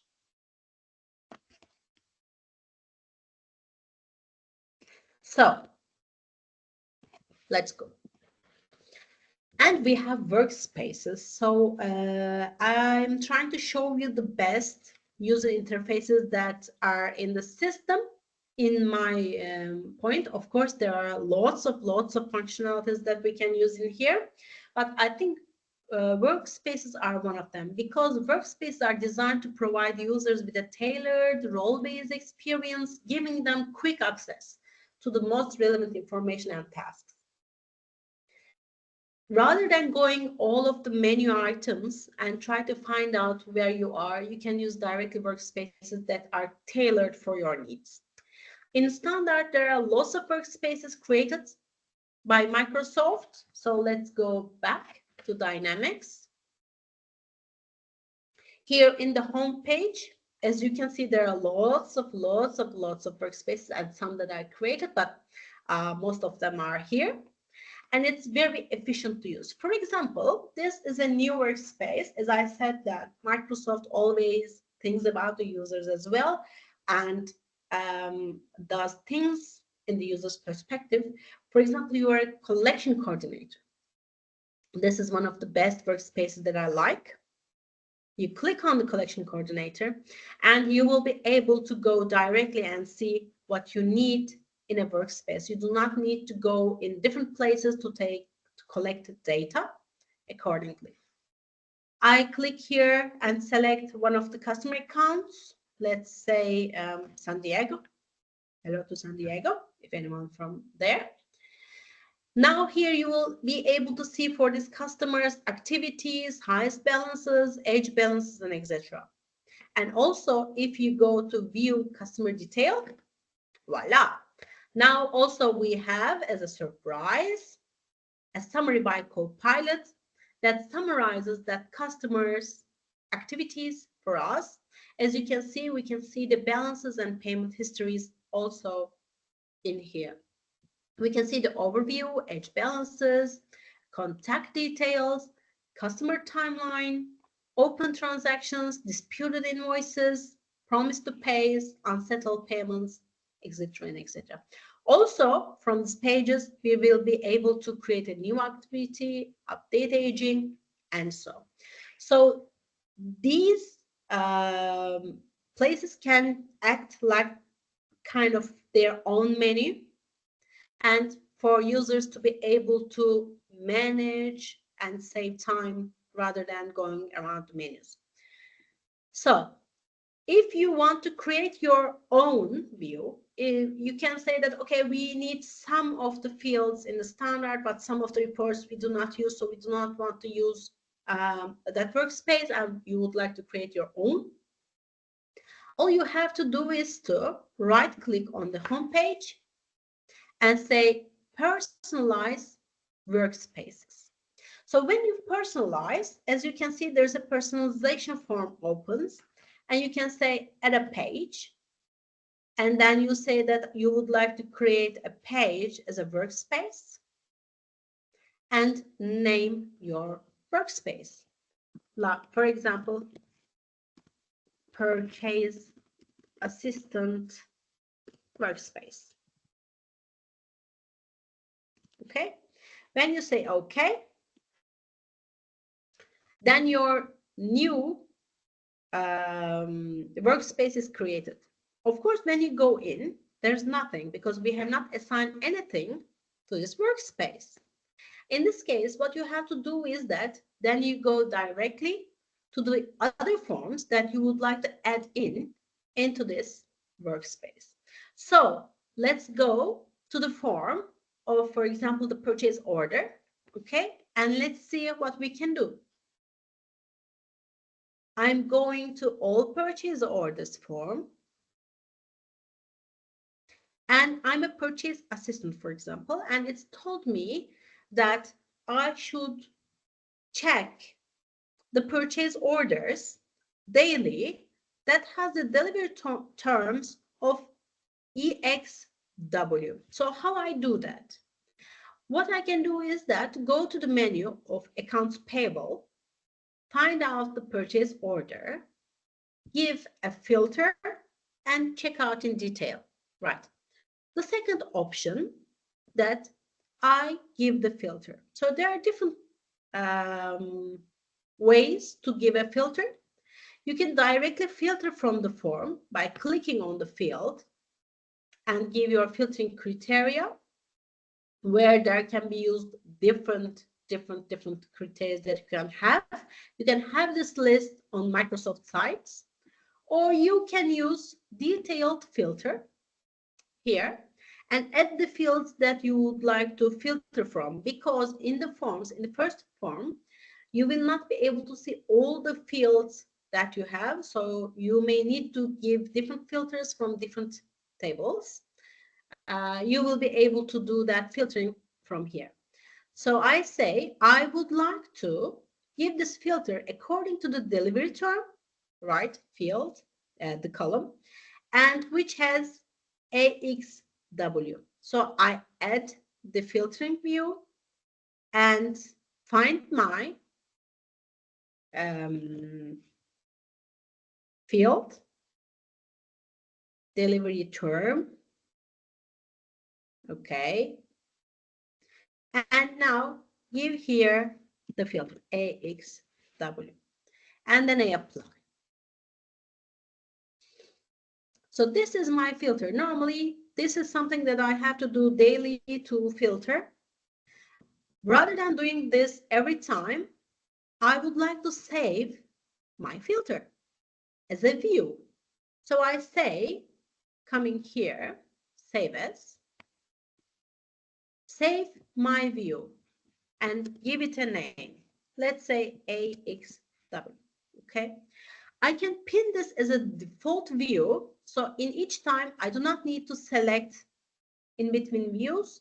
When I go into this form, it will appear automatically, right? But if not, you don't have to, okay?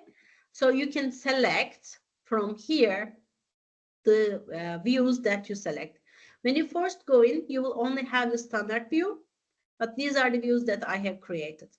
So that may not be enough, because when I go out of this form, re-login again, okay, I still may have to come here and select the filter that I have given, okay?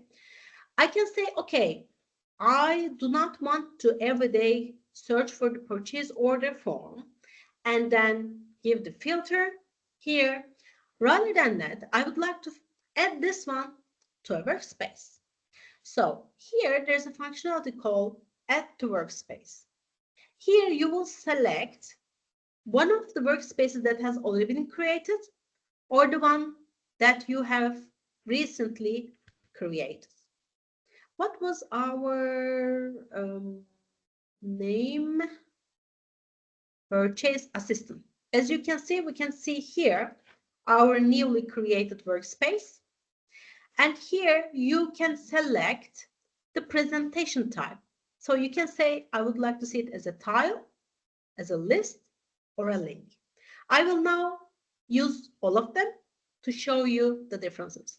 So I say I would like to save as a tile.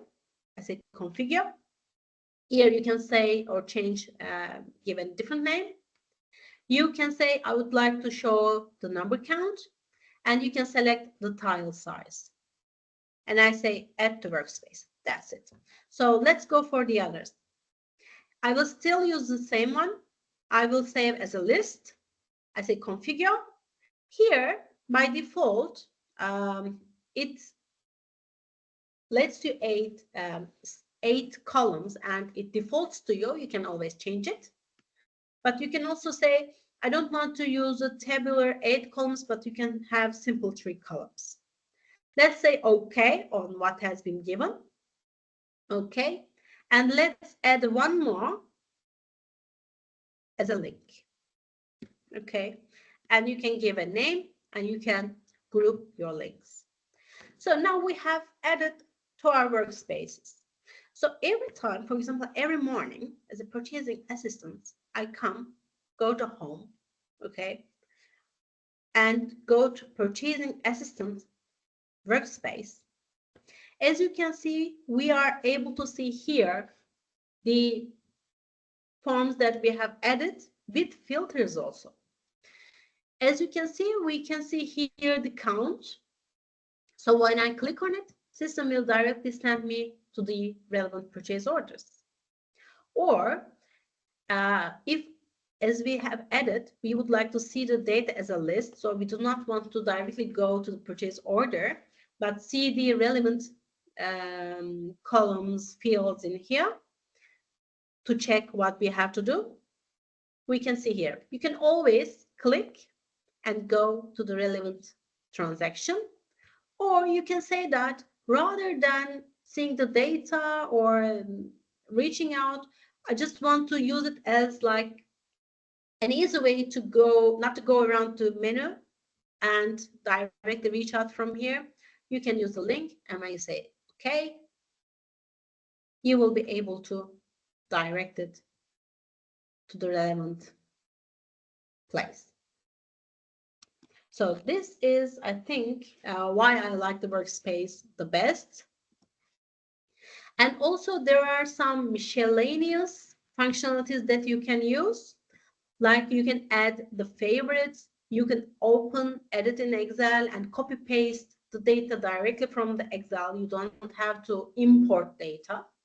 You can edit form views, you can add freeze columns, totals, grouping, and also you can create some custom alerts. So let's go back to Dynamics. Let's see how we can do it. Let's open the invoice journal, the customer invoices that has been posted in here. Okay, what I did was before, rather than going from the menus here, for example, if I would like to reach out from the system, I have to go to modules, accounts receivable. Under invoices, I have to go to invoice journal. Rather than going all through the menu, I could have added this one to the workspace, or simply, if I do not want to do it with the workspaces, by using the star near, system will add this one to favorites. Rather than favorites, you can use the recents. Also, these are the ones that you have last clicked. But I would like to add either in the favorites, the ones that I would like to use, or the second option is to use the workspaces. So here what I would like to do is that first I would like to freeze the invoice account. Okay, so I come here and right click and I say, okay, freeze this column. So when I freeze, when I go to the other tabs, this column will always be freezed for me. You can always freeze more than one column. For example, let's freeze this one as well. And I freeze this one. So these two columns will be freezed. What else I would like to do? What I would like to do is I would like to insert columns.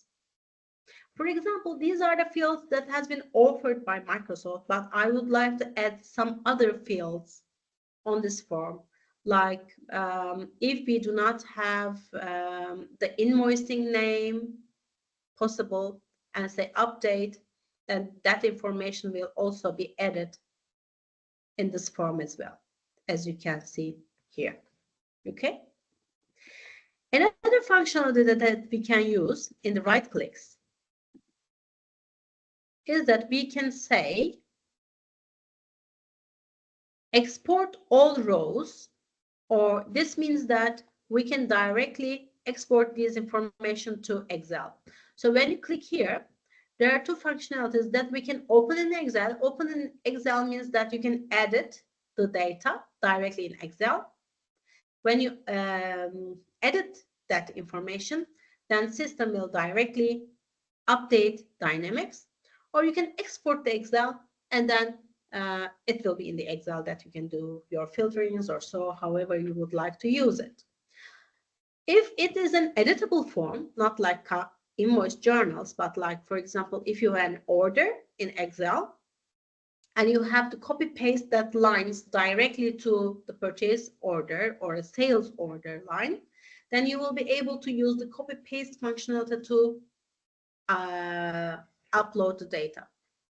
Another functionality that you can use here is, for example, let's group by invoice account. I come to invoice account, I say right click and say, okay, group by this column. So now I will be able to see the grouping according to the invoice account. So you can group it. As you can see, the subtotal has been added in here. If you would like to use some other information, you can go to right click and then you can say view column totals. In the view column totals, you can say none, average, maximum, minimum, or sum. If this field was a date field, like this one, then you can go with the right click and say, I would like to group this column by day, week, month, quarter, or year. Let's say we would like to group it by quarter. Okay. As you can see, it's very easy for reporting purposes. And you can group according to how you would like to see it. And then you are able to save this grouping. Quarterly values. And then save. So next time when you come here, you will be able to see as it is. Let's go for another functionality to the sales orders. Here, as you can see as a functionality in the system, you can see some lines as if in yellow. These are the ones that are on hold. So as a user interface, system will just make them in another color for you to be easily see. Also, for different places, you can create your custom alerts. For example, you can say if an order is on hold, someone makes it on hold, then inform me. You can create a custom alert. Alerts can be managed on date fields or field changes. So for example, if in here, in this example, if on the sales order, you can say that if it's inserted, means created. In this case, inform me. Or if an order is deleted, inform me, you can say. Or you can select specific field, like if do not process field has changed or is set to some value, okay, yes or no in this case, but you can give your field information here. Then you say, okay, please alert me. Alert me for all the sales orders or current sales order. Alert me until a date or no end date, and alert me with sending an email or just an info message in Dynamics. So once you set this up, an info message via email or an info message will be displayed for you. Also, what you can do is that you can set up for the date fields. You can say that if a check's due is when we are waiting for the due and it's 2 days before that time, please inform me so I would like to check. Also, this kind of setups as alerts can be made. And the last one that I will show you, one of my favorites. You may not use it very much as a business processes, but I think it makes us laugh. So you can also use emojis. So emojis can be used, for example, to warn and inform users. As a couple of examples on the items, you can say that for hazardous materials, or if you would like to say that it's an urgent order, so this or a journal that you need to discuss, you can use emojis. So let's go for an example. I use it for a journal, a general journal, journal entries, journals. Here, as you can see, you will be able to put here different emojis that you would like to.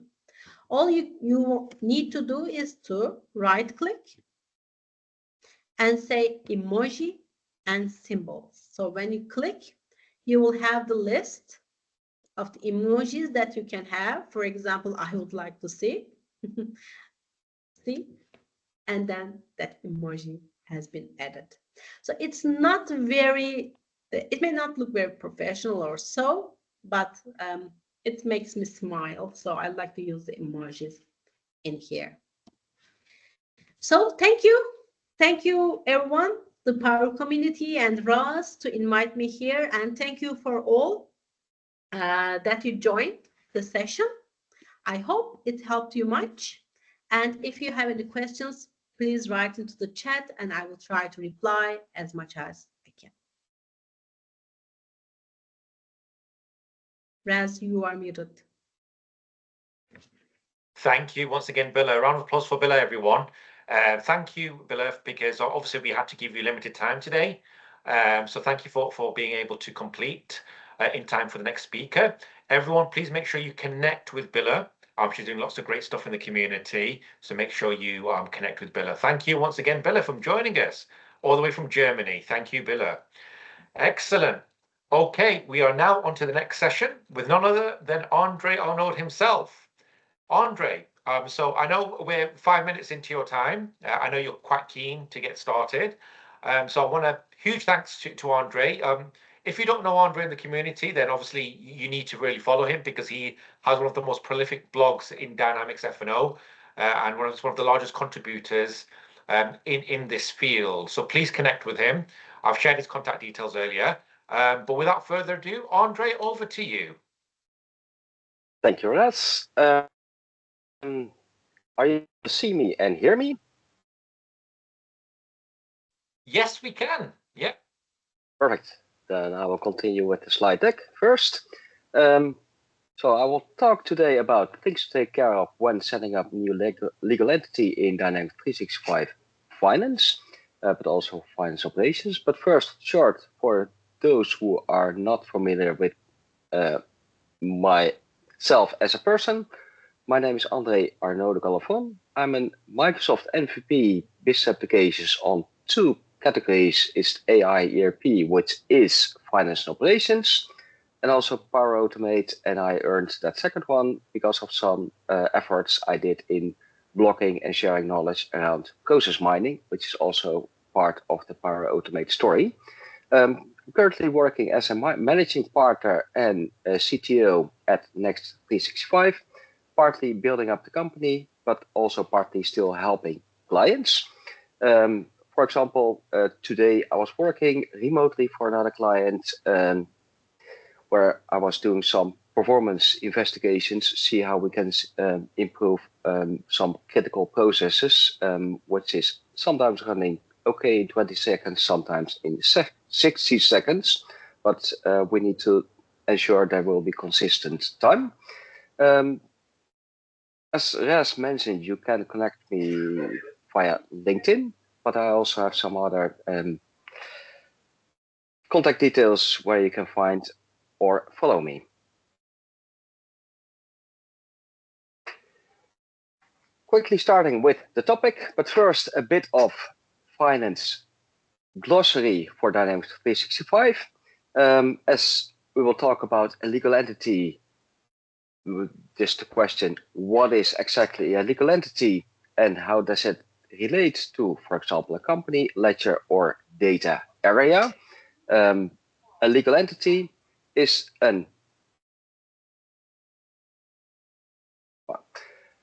legal entity is an organization which you can set up in the application, which has its own statutory requirements. You need to do reporting on a particular number, just a particular Chamber of Commerce number. So you have some legal requirements to do some bookkeeping and ensure you pay your taxes in time, etc. It can be the case that one organization has worldwide operations, or at least in multiple countries.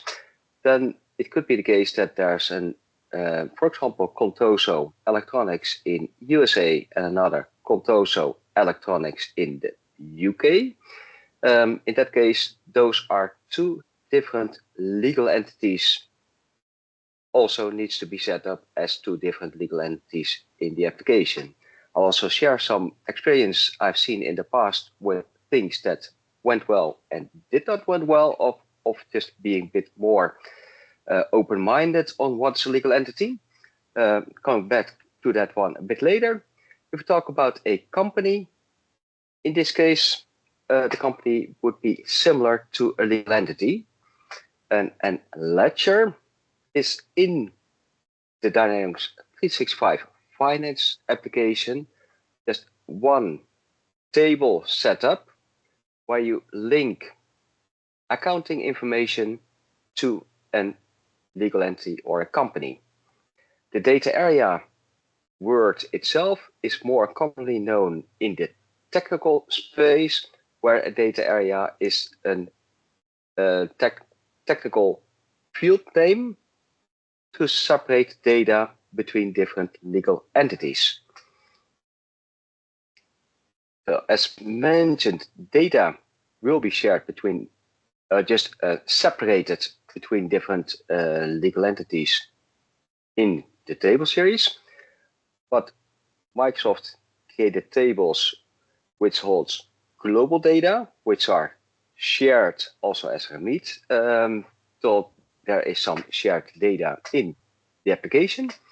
And there are some company specific details. The company specific details could be a purchase order or a sales order for the US company, or maybe a sales order for a Dutch legal entity.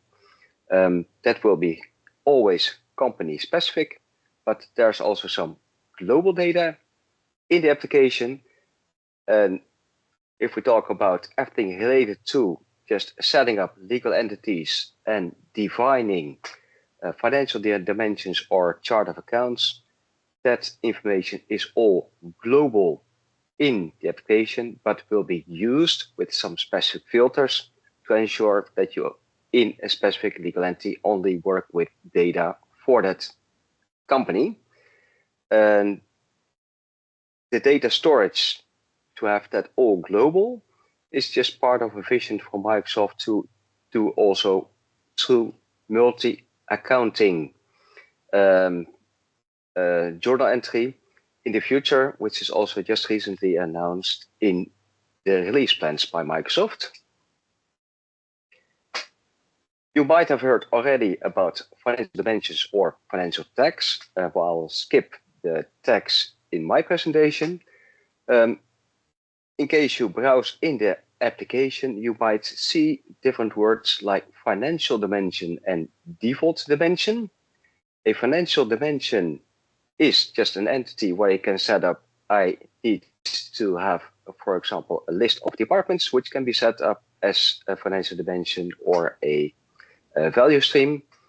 And then default dimension is used on master data with a set of financial dimensions where you can set defaults, for example, for order entry. If you create a new purchase order for a specific vendor, then from the vendor, it can already default specific dimension values into a purchase order. And we also have a fiscal calendar and a ledger calendar in Dynamics 365 Finance, where initially you will start with a fiscal calendar defining what type of calendar do you just want to use in your environment. That could be just a calendar 12 months based, or maybe you will need to have periods of 4 weeks, then you might have 13 periods, or and sometimes start in January or sometimes start in July with your fiscal year. That the definition will be done in a fiscal calendar. If you link a specific fiscal calendar into a ledger, then there will be a copy where in the ledger calendar you can also maintain a status if it's open, closed, or who can do any new transactions in such period. A bit of overview, but let's continue with, if we set up a legal entity in the application, all is based on global data in the application.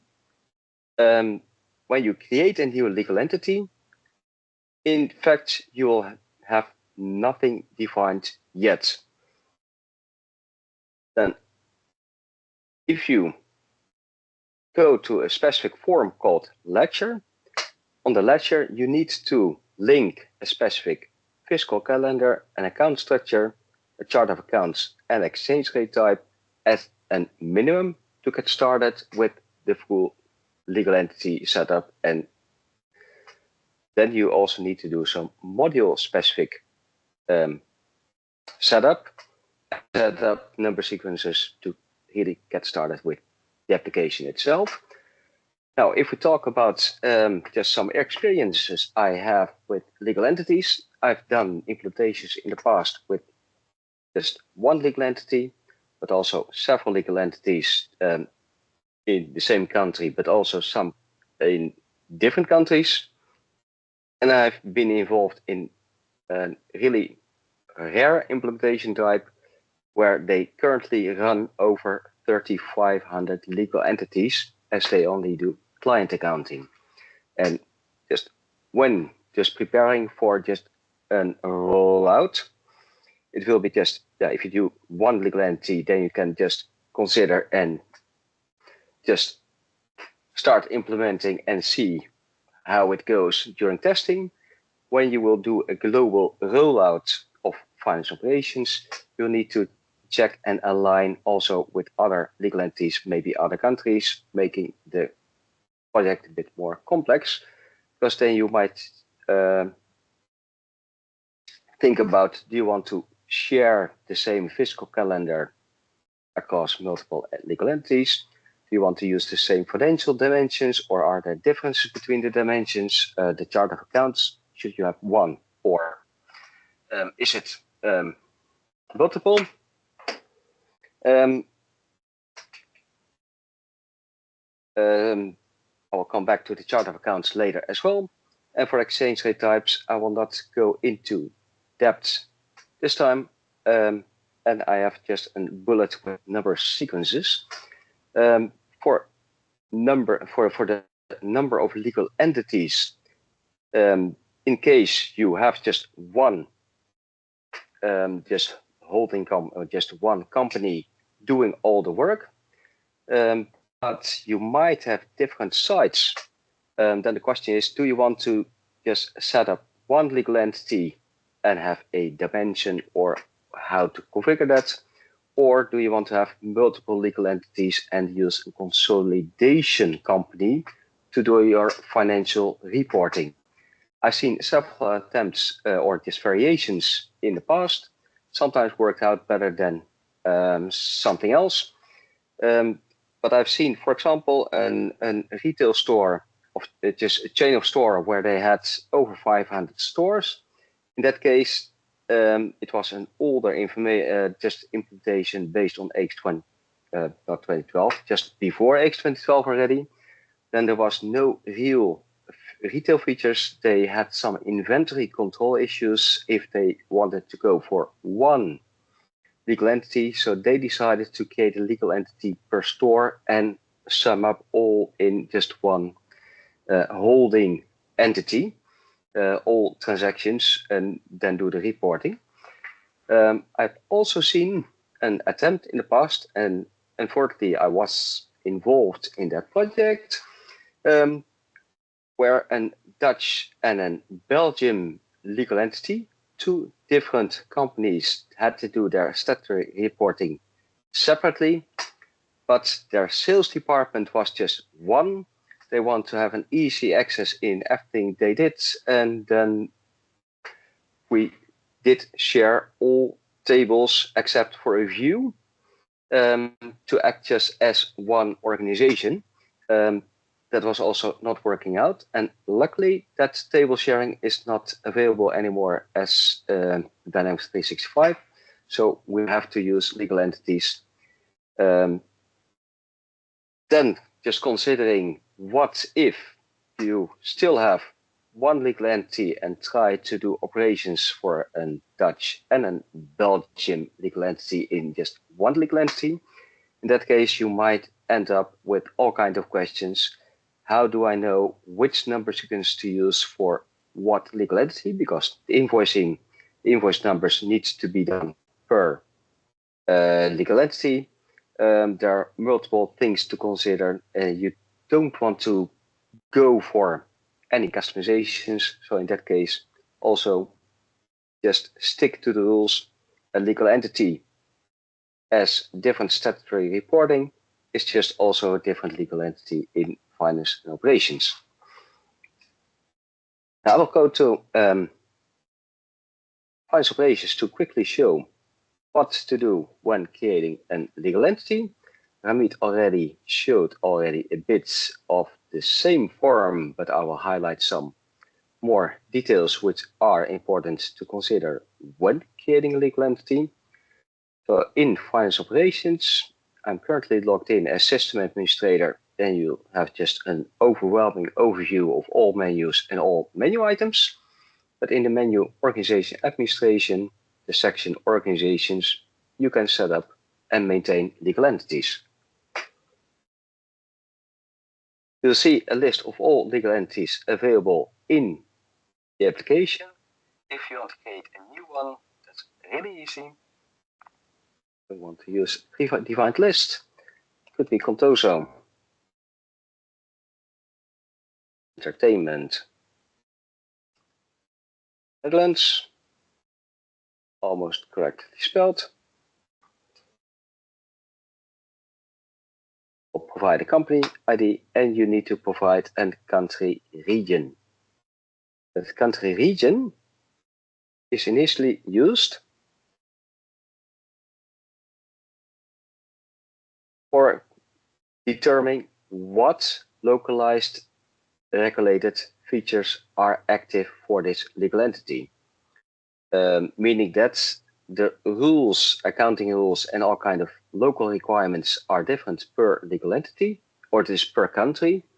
In Europe, but also within Europe and Asia, US, there are different rules which you need to meet before you can do just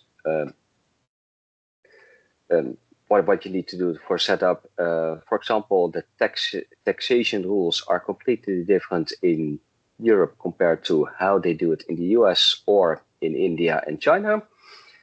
And there might be some reports for local tax authorities which are different. And initially, it will then use the localized functionality region detecting using the company address, meaning it will just know from the company address what localization to use. In this case, when I created legal entity, it has only the address NLD from the Netherlands. You can still edit it and provide the full company address, but the country is the minimum required and was also just provided while creating the legal entity. In case you need to set up just another type of functionality, you can choose between all other supported countries in the application. And just one good news, this is a 10.043 version. You see here a list of, just in the list at the bottom, Turkey.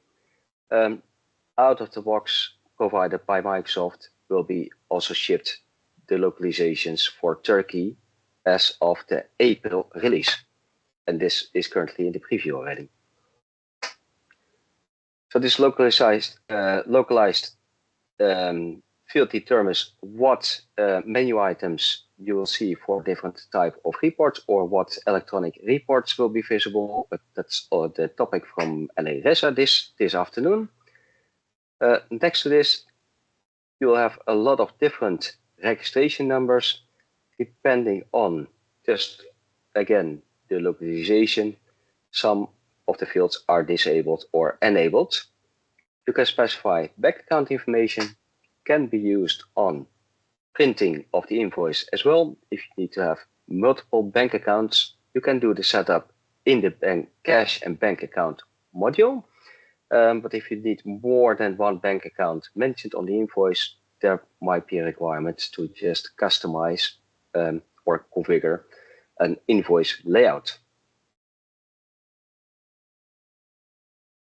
I'll go back to the PowerPoint presentation and talk about the fiscal calendars in the application. If you just talk about the calendars, you have a kind of calendar type or just categorization where you can define what is the calendar about. So you can have something called, I just have a standard fiscal year, or I want to have a calendar specific for European companies and I have a calendar for US companies. Why? I don't know, but maybe there's a difference in the month they will start their actually fiscal year, but that's also what you can define in the description of the calendar itself. The calendar consists of one or more fiscal years, and each fiscal year is divided into several periods. Now, when you just start with an empty environment and need to do an implementation, you can think of, well, the customer will go live as of next year. So I will set up a fiscal year 2026 and start defining periods. It's always recommended to just create 1 year at least before to be able to do some additional opening entries before you really go live in the application. Once you created already some transactions, you can't change the calendar anymore. Then you would need to create a new calendar and change it, but that also requires to run some additional batch jobs to get all balances recalculated accordingly. For the periods itself, the length is just definable by yourself. You can choose, do I want to have a month, 4 weeks, or maybe 4, and then 5 weeks to just have the 13 weeks and just still 12 periods in the year, but also the period lengths and also the calendar year can be set manually. When you just link one fiscal calendar to the ledger form, I'll come back to the ledger form later, then you will also have a copy of it where you can maintain the status if it's allowed to post in what period. And it's also used for the period closing to know when is the period closed for normal users and the finance team can start to do their reporting. What I've seen in the past is that also during an implementation, sometimes there's just a requirement like, okay, we had always an August to August, but we want to move to a January to January situation for the fiscal calendars. If you get that requirement, always first check with the accountant if it's really intended to go for that direction. Then you would need to have or one fiscal year which is a bit longer, maybe span about 18 months, or you would need to include an additional fiscal year, which is having, for example, 6 periods to go to an January to January situation. Let's quickly look at the fiscal calendars in the application. You can find that in the General Ledger module.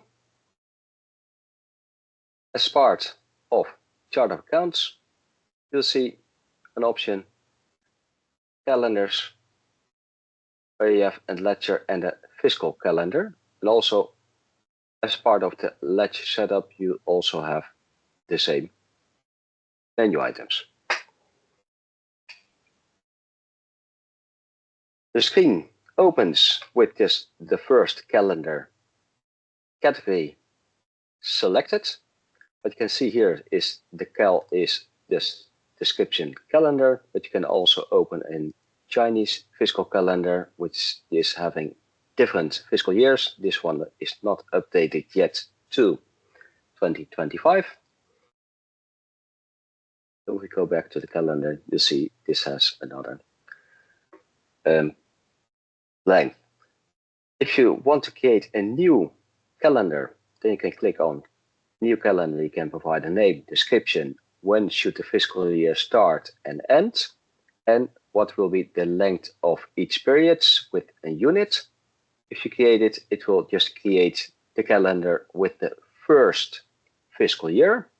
If you already have a calendar and you want to just create a new fiscal year already for 2026, it's possible to click on New Year, where you can copy the same settings from last year and you can create. So now add 2026, and before you start, you can already also just make some minor changes if required. In case you will have just a complete different way of just defining what is a ledger period with just a manual number of days or completely out of the standard, then you can edit the periods by deleting them and just creating them with a manual start and end date, or you can also divide the period and have done, for example, another end date in between.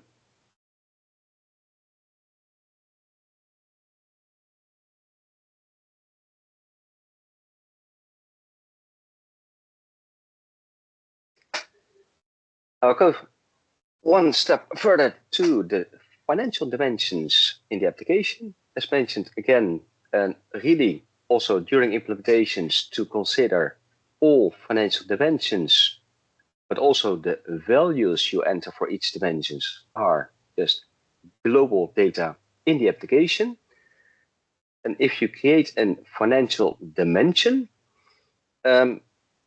to be able to activate that financial dimension and have it running correctly and smoothly in your organization, in your environment, you need to set the environment to a maintenance mode, which was the term when you're using LCS as administration tool. If you are already on the Power Platform Admin Center for creating and maintaining environments, then you can set an environment in administration mode, which will just enable just access to only system administrators in the application, where they can make changes.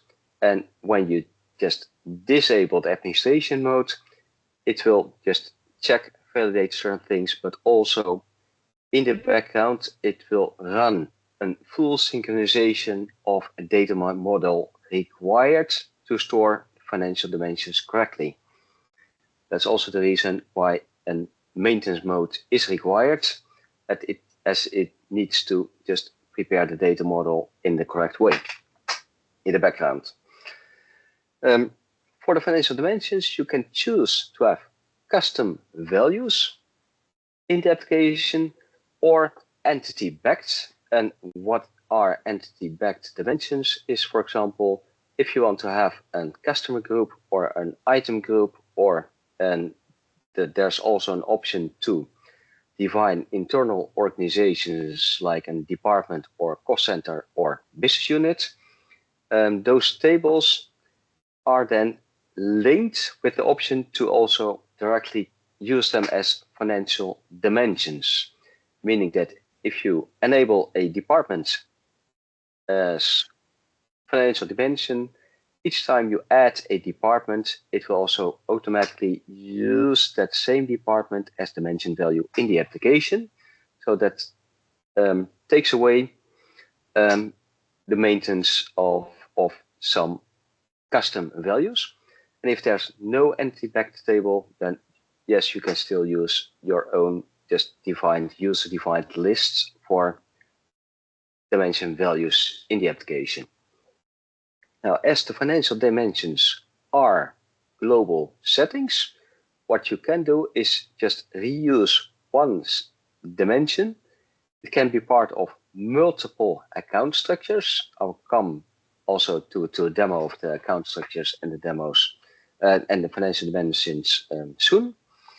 But you can use the same dimension in multiple account structures to reuse them. You can also have some company-specific dimensions, make variations, like in legal entity A, I do need just a department and a profit center, but the profit centers the values are just custom values, which should be different per legal entity. In that case, you can create a financial dimension called profit center A with some values and profit center B with some other values. And then using the account structures, you can define which one of these two dimensions will be linked to what legal entity. And if you create account structures, also that one can be shared across different multiple legal entities. Or when creating when starting with an implementation, just putting things on paper first, agreeing on, and just make it part of a solution architecture is key before you just have to change and reorder things again and again. I'll go into the application for a demo on the financial dimensions. It's also what you can find in the general ledger module. In the chart of accounts dimensions section, there's an option for financial dimensions. It starts now with one is an agreement. And it also says I am using values from agreement. So this is one of the entity-backed dimensions. And usually the business units or a department or cost center are just using values from entity-backed. You can also just have the customer groups, customers, and a complete list of just more tables to use values from. In case you have just an ISV or a custom requirement for a new table, which also should be enabled as financial dimension, the framework is extensible, so also the use values from can be extended and linked to new custom tables. Let's see if there's another. Yeah, for example, the condition. This is set as a custom dimension. In that case, you will enter the dimension values manually. This one is currently completely empty, so you can start entering value A and maybe another one, value B.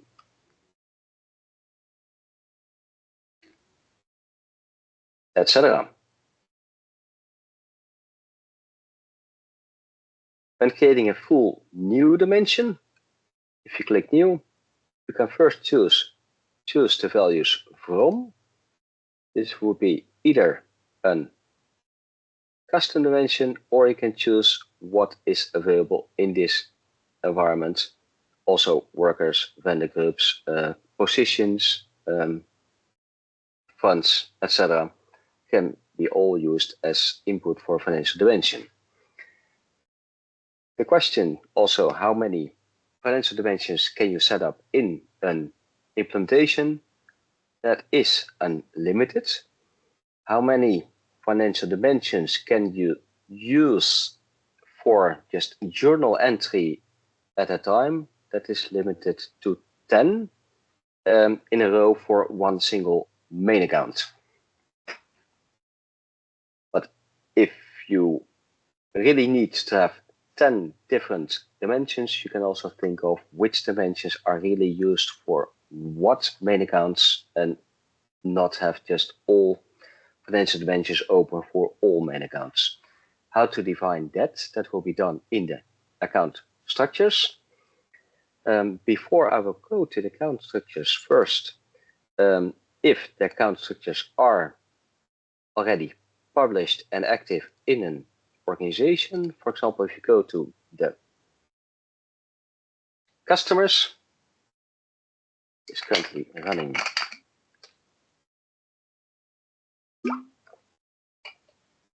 I just switched to the Dutch legal entity because I created a new one. Let's say we are in the USMF company for the customers. If we go to the details, you see usually one tab page, financial dimensions with just the default financial dimensions. Here you can define a business unit, cost center, department, item group, and project, and that is just a result of all activated dimensions linked via an active account structure into this legal entity. Sometimes I get a question, what in case I want to have a different order of the financial dimensions? For example, I want to have the department before the cost center. Then there's one neat trick for that. Go back to, well, let's use the tip.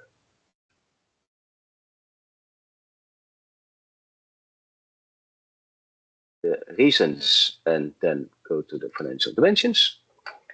It is possible to create dimensions. I will quickly do it just with custom dimensions where you have, for example, number 1 department and another one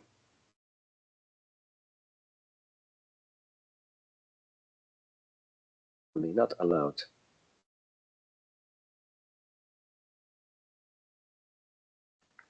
To use the 0 in front, then I will start with just with the A.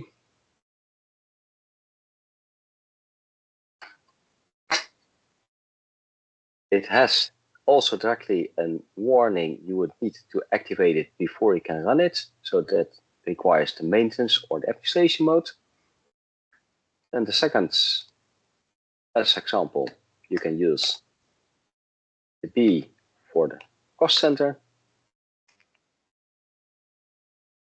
It will show them on alphabetical order. So meaning that it will now show A department and then B cost center. Also literally now with this dimension name, but you will probably only want to just have a normal readable label. So what you can do then is use the translations to get rid of that B and make this just need the cost center.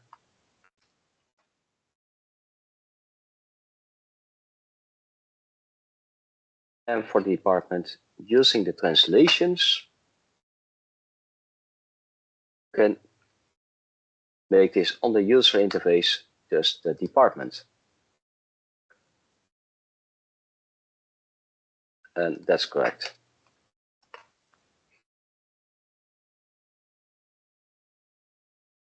This is just a neat trick. I also wrote a blog about it in the past. So also on my blog, you can find it back how to do it. It was written for AX 2012, but you can just check out later yourself as well.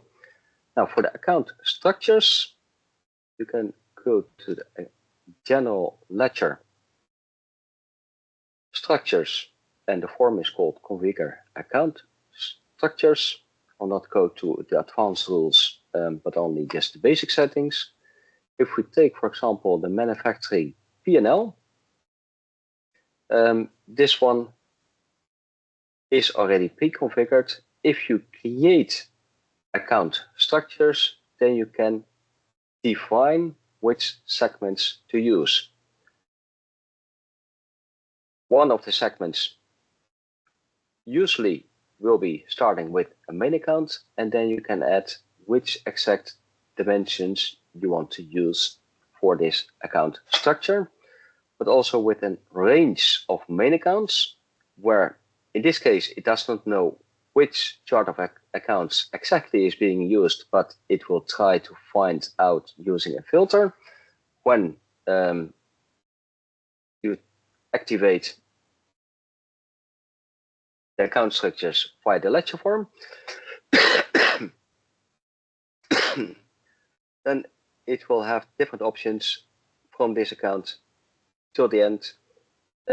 All business units are allowed, and in case you have department 22 used, then these are the restrictions for the cost centers, and with department 23 you can use other cost centers, 24 another list, and in this way you can also make kind of hierarchy or just conditions which dimension values are allowed to be used in case of what department or another dimension value is used in the application.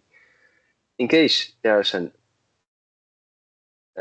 main account not meeting this filter criteria, then it will not have a dimension here, but it needs to have an active account structure before you can use it. In this case, for this legal entity, there's also a manufacturing for not the P&L accounts, but also the balance sheet accounts, where it says for the main accounts, I only have optional a business unit and a department.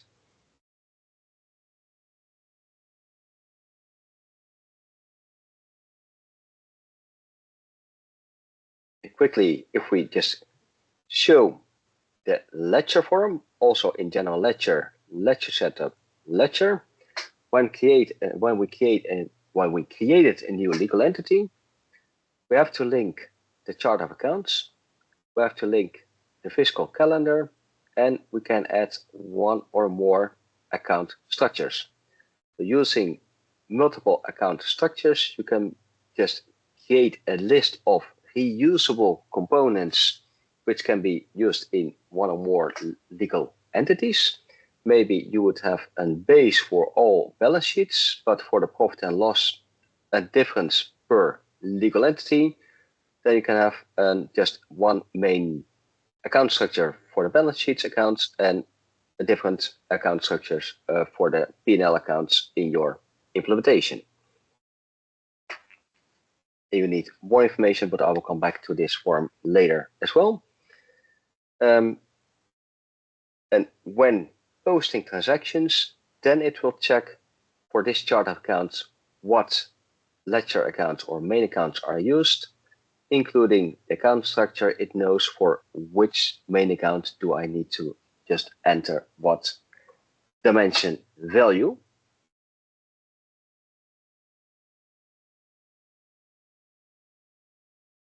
I'll go back to the presentation.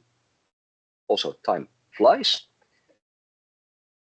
When talking about the chart of accounts, again, I hope not need to repeat it, but it is global data, and each chart of accounts consists of one or more main accounts.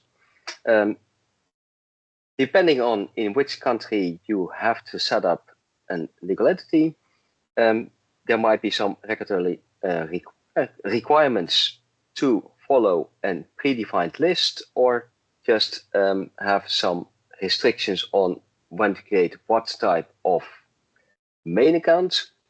You'll notice that when you enter the information, some country localizations do really restrict you to just ensure you have a minimum number of characters for the main account number, or just have sub-accounts just like China. For example, Belgium and France, there is just a requirement to use specific numbers with the beginning or ending of the main account. That has different meaning in the country where just the government and all others know what is just the purpose of a particular main account. And if you look at the Netherlands, then we're just quite open here in the Netherlands to just adopt any main list of charts, just any type of chart of accounts, if also just the accountant will agree with that. So in case there's an US company who says, are you able to use our chart of accounts? Just talk with the accountant. If they think it's okay, then you can just use one and the same chart of accounts.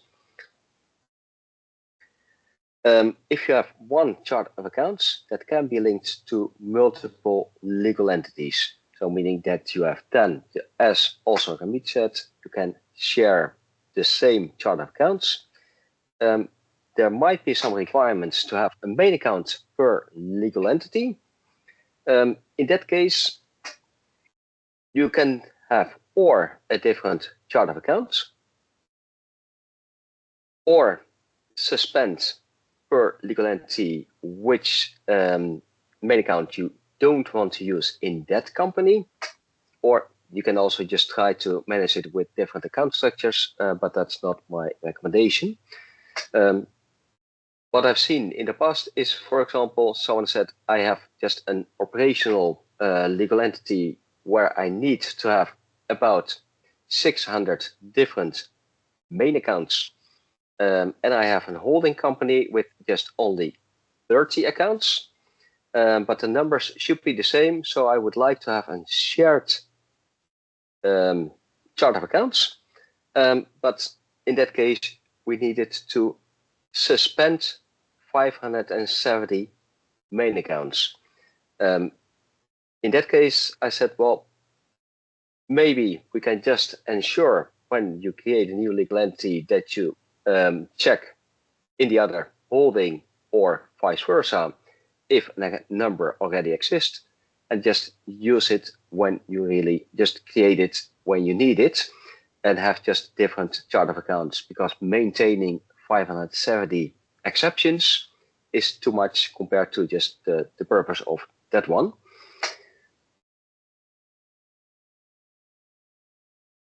And for the number sequences, and sure, there might be some questions in the meeting chat. I'll try to answer them after the presentation. I only have 8 minutes, and I think the number sequences are really important.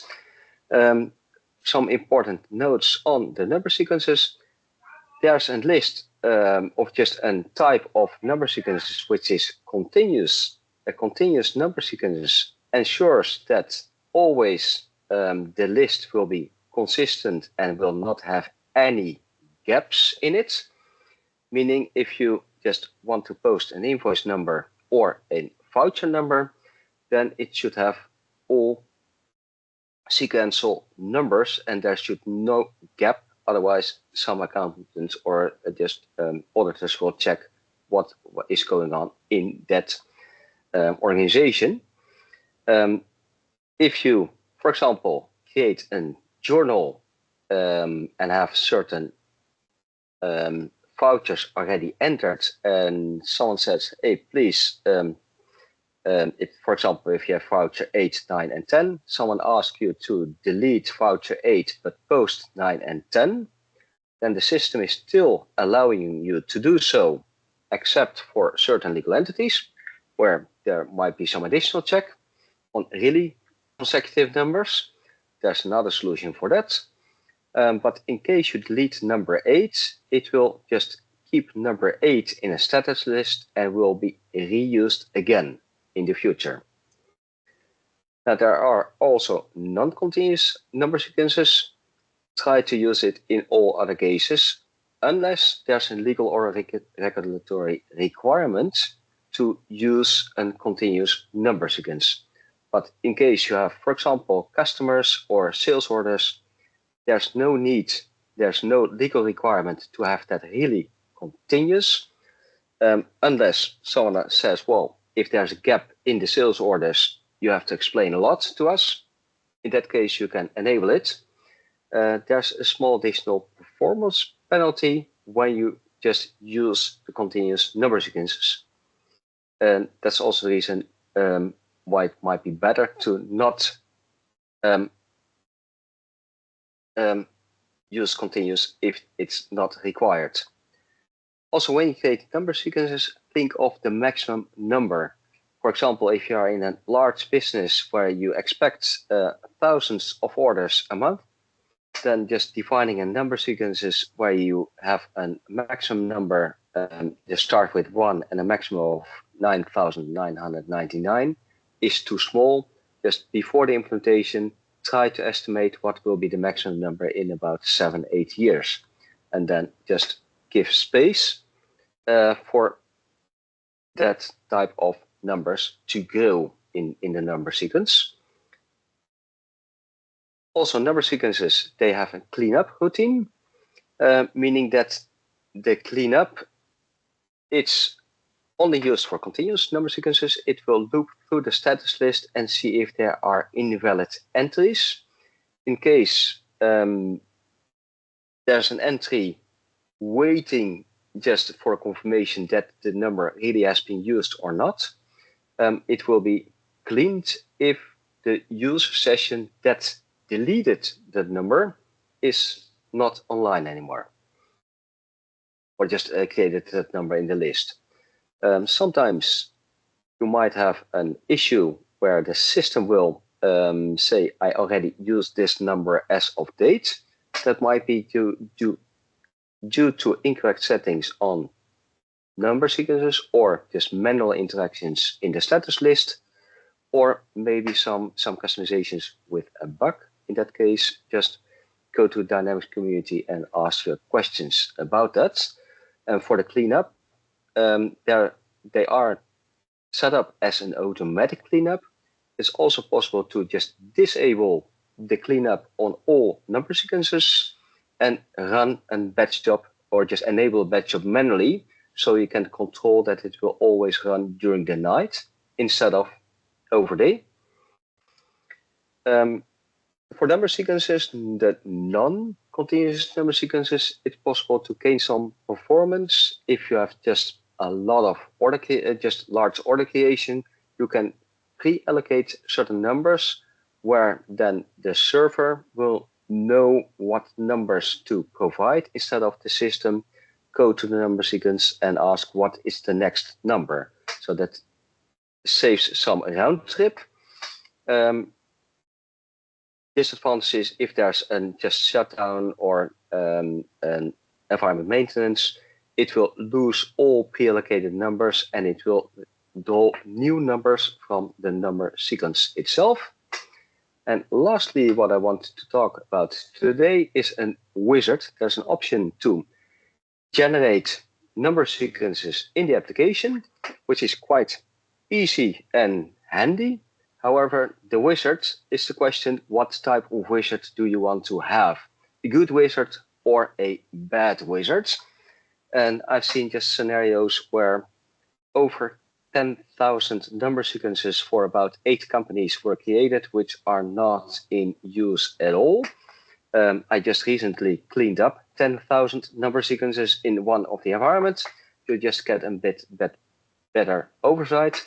But also the number sequence wizard, it fell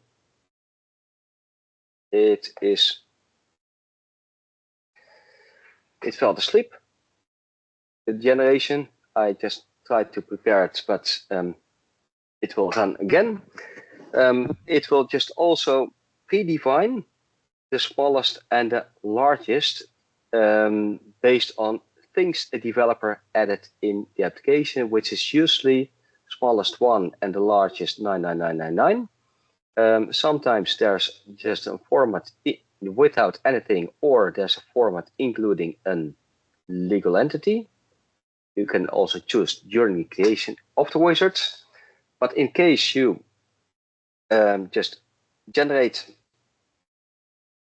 all number sequence in the applications and start invoicing, and then later try to post a credit note, then the credit note exactly has the same format, the same numbers, and it will say, I'm not allowed to use the same voucher number the second time in a year. So also just the number sequence wizard, know what it does, and also try to know in upfront that if you are using it, just go to certain module settings where, for example, both invoice and credit notes are maintained and ensure that the correct settings are used. Maybe you can just group them where they will use one single number sequence instead of two different number sequences, or ensure that the format is different. Opening the number sequence generation wizard is taking a real long time. Now it's there luckily in time, otherwise I would have given up. But on the second screen you can see what it tries to create. Now I just have created a new Netherlands legal entity, but it also just proposes a lot of other formats, just number sequences which are, according to the system, not in the application yet, but maybe you don't need them at all. So in case you have, for example, a requirement to have only number sequences created for the Netherlands or for a specific module, you can first filter on what is required or what is not required. It is possible to select some of them and delete them. So the better usage of the wizards would be ensure that you delete what you don't need, but that might be a lot. So what you, in case you would need, for example, everything with the format NL-MF, you can initially say it should not begin with NL-MF, does not contain with. Then it lists all others. You can select them, delete them. And once that's ready, you can remove the filter, and with this the list you have done, you can quickly review and click on next and have the number sequences created in the application for you. It also creates some module references, so it knows, for example, for the customers, what number sequence to use, for the vendors, what, and for the sales orders, etc.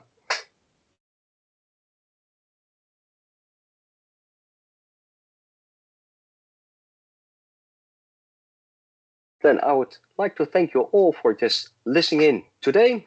I will give the word back to Raz, where I can announce a next speaker, and I will go to the meeting chat, the Q&A, to see if I need to answer some questions you may have left open for me.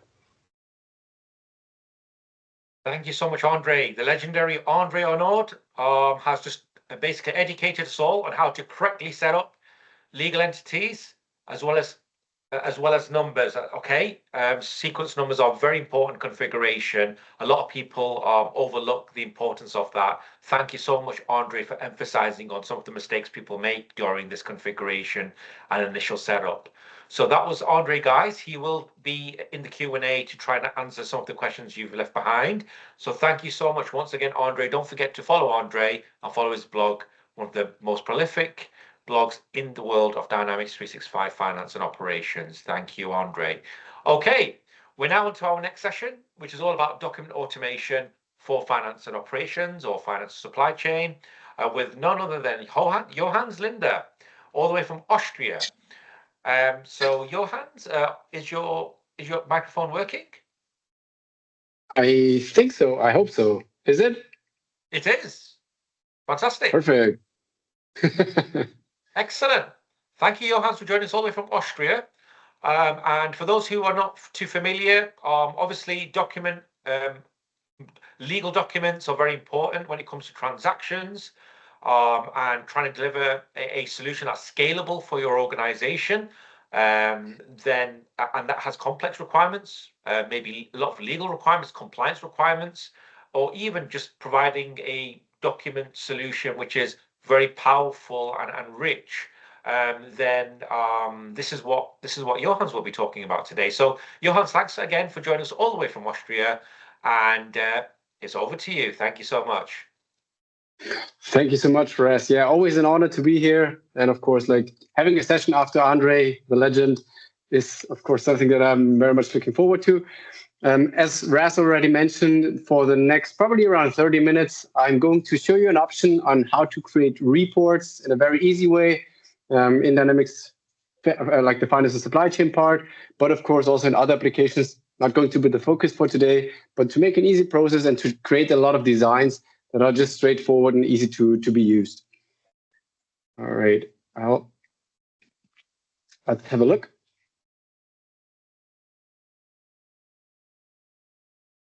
Raz, if you could just briefly confirm if you can see my screen, that would be very helpful. We can see your presentation. Fantastic. Perfect. All right. So, well, as the title says, no more SSRS, electronic reporting or copy pasting. We will see options on, of course, this is the data that we will take, but at the same time, we'll just try to make the design part a lot more convenient. And with the challenge of course, being with SSRS, you need to know the developing skills. With electronic reporting already advancing, but of course, had its technical challenges. And at the same time, what we can add extra if, as Raz said, there are complex requirements in terms of conditions, text blocks, anything that comes in terms of invoices, like the repetition of tables. There's so many requirements out there. It can be challenging, and we'll have a look into that. Firstly, in a little bit of an intro, and then, of course, an extensive live demo, which will be the main part for today, because that's something that we want to focus on. And firstly, a little bit about ourselves. We are Docs42. We are, as Raz said, based in Austria. So if you ever get to Vienna, enjoy some beautiful Apfelstrudel, the nice scenery, let me know that you're here and have a stop by at our office. Would be always lovely. Of course, we have schnitzel and beer too, for those that enjoy that. And Docs42 at the end of the day is about report automation, document automation, mainly today for the FinOps part, for the finance supply chain part, but also if you have projects where you have also CE, Dataverse integrations, or maybe even some of you have BC as a combination, we integrate into all of those. And that's the main and most important part of Docs42. And one thing that we absolutely live and love is community. So shout out, of course, to the whole Power community for like taking the effort, creating, organizing events like these, on-site events like the last one was great in Lisbon. If you didn't have the chance to be there yet, be sure to stop by, because it's really good for everybody to come together. And when this happens, what we can contribute to this whole community is the option of having all about documents. And just to give you some brief background on where we see those challenges, of course, first of all, you have tons of different reports in the FinOps space, but also like other legal documents that might be even if in another applications. And of course, in FinOps, it's mostly going to be like the sales invoices, the collection letters, everything that's kind of the outgoing delivery notes, etc. So those is the standard use case for us, but also internal ones where you have complex requirements on documents that should output, for example, something specific or combine data from an entity. That's something that we see quite frequently. Now, of course, you have a lot of documents that you want to do. You want to create a lot of inputs. So we mostly of course, in FinOps have either that there's the data in the data provider already, and in the tables of a data provider for SSRS, or it might be that it's in electronic reporting. Might also be that it's coming from a Dataverse connection. Some of you have probably also experience with the option to have data in both applications, and then that's something you can leverage as the input. Then next up, you usually, of course, have the question of the template design. And that is something that we do in Word. So we have Word, Excel, and PowerPoint add-in. And you can do pretty much everything you can do in Word. And that's, of course, something that you already know from electronic reporting. But I'm also happy to show you what we can do extra. And just to add a little bit of extra convenience, especially from what we see that the customers can then really a lot of that do it themselves. And yeah, Word, Excel, and PowerPoint. PowerPoint is something that we will cover a little bit maybe in the end, just to give you an idea of what we can do. Of course, mostly when it comes to legal documents, the templates will be Word-based or even can be a combination with Excel. Now, we had the input, we had the design, but we also need flexibility in the output, right? So how would you want to contribute the documents, the reports to the customers, to your vendors, to the accounts receivable, to everybody that's in your ecosystem, your stakeholders. And that's something we can usually provide with the standards that you already know from FinOps. But at the same time, for example, if you want to address an archive, like a SharePoint, like an Azure Blob Storage, something like this, that's something we can address right away at the moment of generating, for example, an invoice as a batch job. And then at the same time, this is sent out to the customer. You'd also at the same time want it to be provided to an archive.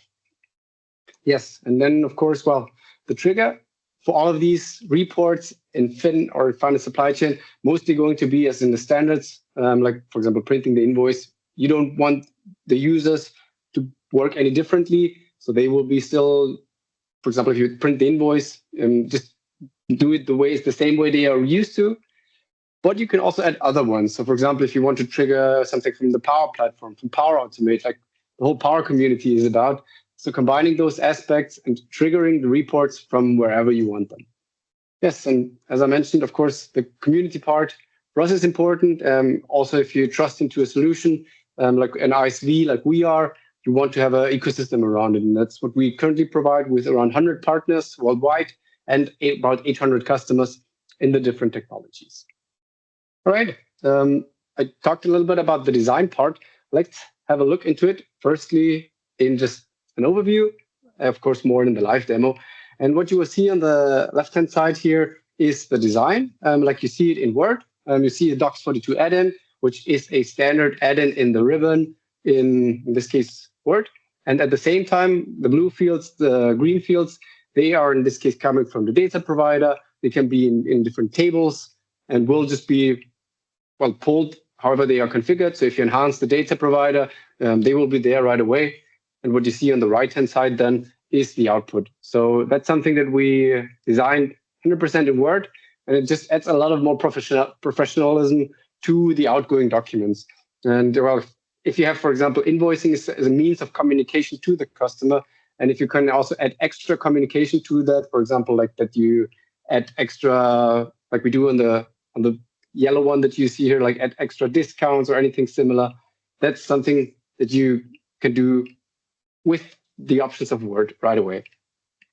Okay, to give you a little bit more precisely what inputs we can provide, I'm going to, as we are used to in the Microsoft ecosystem, of course, have a lot of icons here, but that's the most important ones that we integrate. So of course, as you see, there's the dynamic stack, very important for us. But at the same time, you can also combine it, for example, with a SharePoint. And what that means is that, for example, if you want, based on an invoice, that you want to loop for the products that are in an invoice, that there are product descriptions that are Word-based, you can combine those from a SharePoint library with the data that is already stored in the invoice, and then just loop the same way. So you'd have an invoice with the products, but at the same time have the product description looped down below with a combination of SharePoint and FinOps.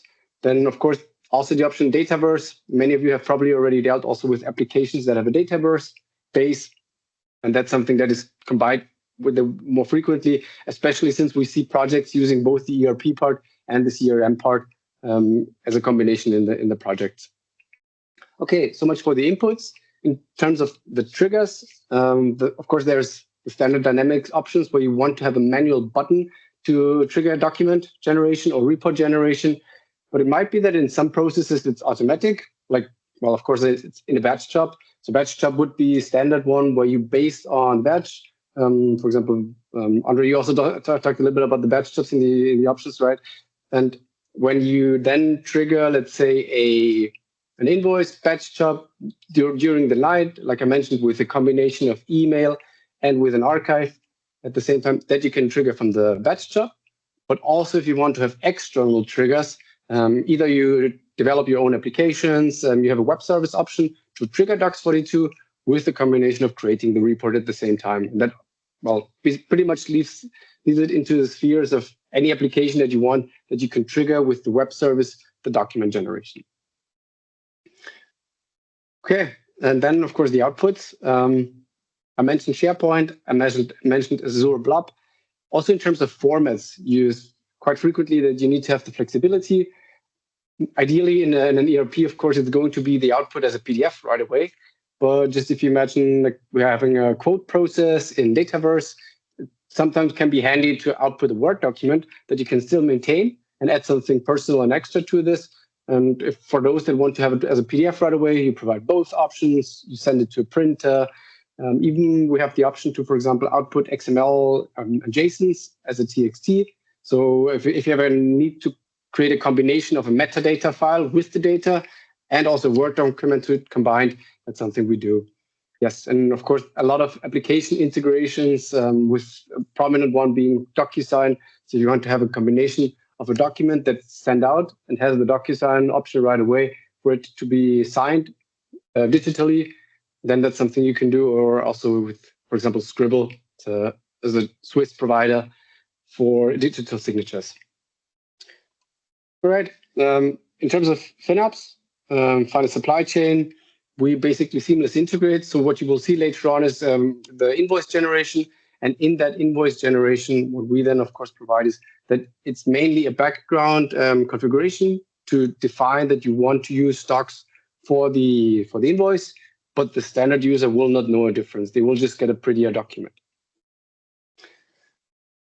Okay. Templates for every use case. I mentioned that in the beginning.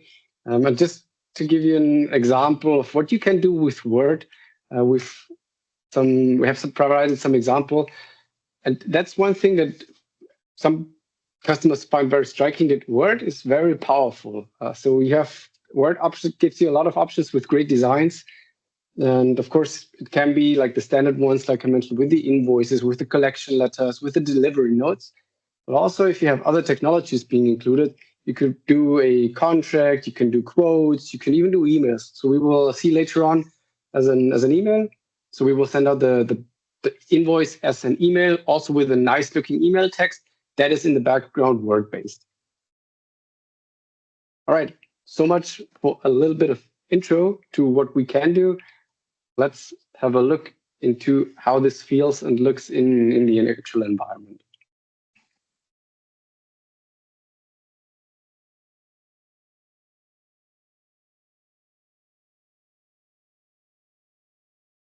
Let's have a look. I promised you the invoice generation. So we are in standard D365 FinOps environment. We do have the invoice generation here. In this case, I'm in the journal. And I want to trigger my latest invoice, for example, with this design already being pre-configured that is going to use Docs42. And the report that you've seen in the presentation is just going to be here. One thing that we'll do today is we'll have a look into the requirements. Let's say, for example, you have an extra requirement on to change that, and how you do that in terms of changing the report output. You will see later on also a little bit about cultures, like, for example, if you have the numbers, the digits, if you have the comma, that should be separated. Of course, a requirement that you usually are very familiar with customers being multi-international. And also a very common one is that the terms and condition might be that it's in a sub-document that you want to integrate. So we have the option to integrate Word documents into Word documents. That is something you can then do right away. And the first question that we usually get when you see this is, how do you configure that it's not going to be the standard that is going to trigger the invoice generation, but it's going to be Docs42? And the way we integrate is with a deployable package that you deploy through the lifecycle services. And with that, you get system administration, a lot of different options. Well, we're not going to cover the audit and the logging today, but that's also something just important to know, that in the periodic tasks, you can also add like audit logs and have very specific when it comes to troubleshooting. But most importantly for us, it's going to be the parameters today, where we can pretty much define that, for example, a specific report from now on will not be used using the standards, but will be using the options of Docs. Okay, that's the section where you can configure a lot of things, but most importantly, the reports. We have a good example of the reports that you can do. Of course, if you have custom ones, they will be used. And in the drop-down where you select which report you will want to use, you can use those and select those. So it can be a custom report or a standard report, like, for example, we just used with the sales invoice. And the combination to this, for this to link to a Word document, is done in the report setup. So this is where we specify where the template is. And in this case, as you see, it's going to be in a SharePoint. The SharePoint library is the one where we are able to define what we want to see on that report. And as I promised you earlier, I just want to do some minor changes on it to show you that we can, in this case, then do it. Probably not a best practice in this case on the live document, but for the demo purpose, I think it shows the flexibility quite easy.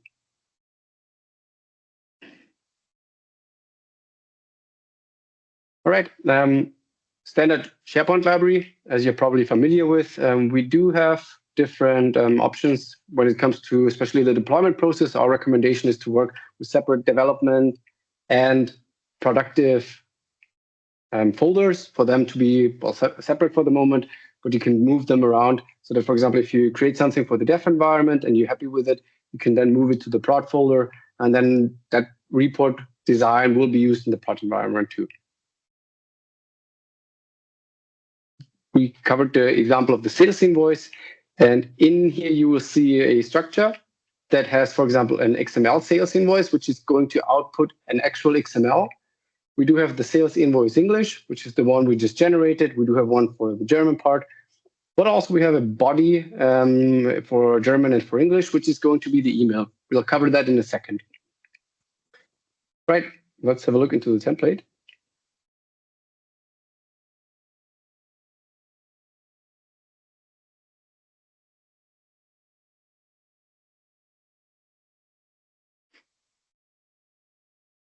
Well, as you see, we are here with, this is standard Word options, all the design options.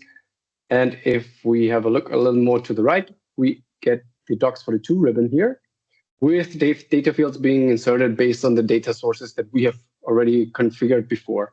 So when I click onto insert data field on the top left, you will be provided with the list of the data fields that we have pre-configured. The way we configure them, I will show you in a second. Most importantly, when we scroll down a little further, we do have some options. And in this case, the difference for the blue fields and the green fields, those of you who are familiar with the data providers and the tables in the data provider, so the blue one is the header footer, and the green ones are the line items. So information coming, data coming from the line items. And that is something that we even repeat down here. And one thing that is very frequently used is that you can always generate documents locally. So very importantly, of course, if you're in the process of designing a report, you don't always want to switch to the environment to do some testings. You can do that right away here in the Word add-in. And that provides us with the option to have a look into the design, the actual output, as well as what we have as the template here. One thing you'll notice is, for example, this section that is going to be what we call automate range. So you can have conditional, like Ras also mentioned in the beginning. If it's going to be a legal binding document, you want to make sure that, for example, based on the condition, like if it's, for example, the invoice, and it's going to be, let's say, for example, within the European Union, then you have to have some text on it if it's from Germany to Belgium or Netherlands to Belgium.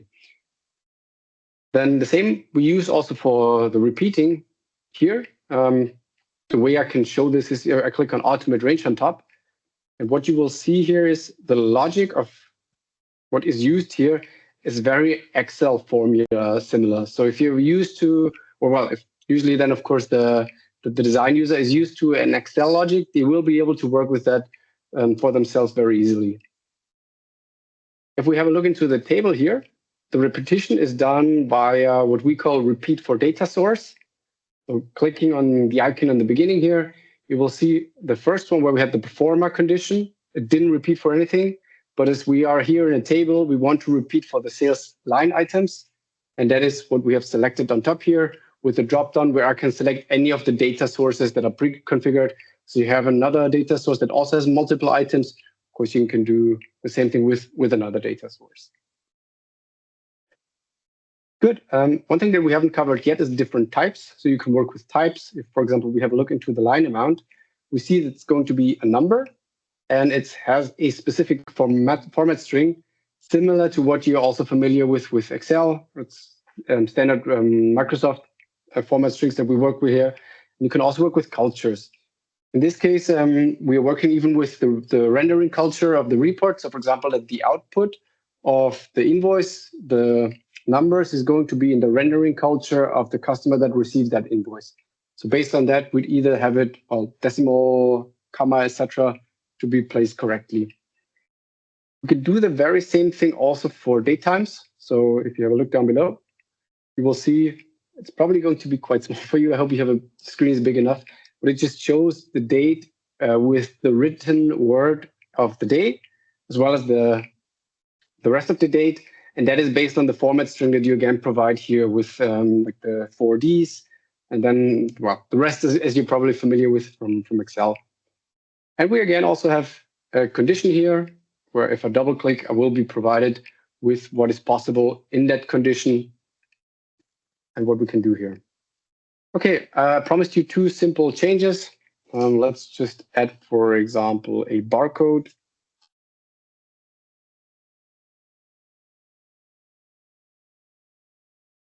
From the name,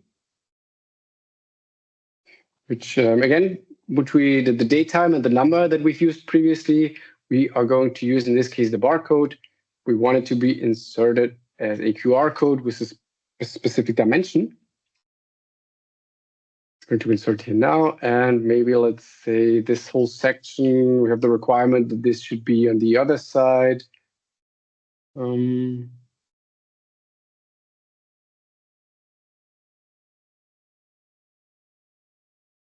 And yet to have all the controls right. And for example, this area is going to be red. Okay, we have, of course, the option to again test, just to quickly try whether this is already looking okay in the output.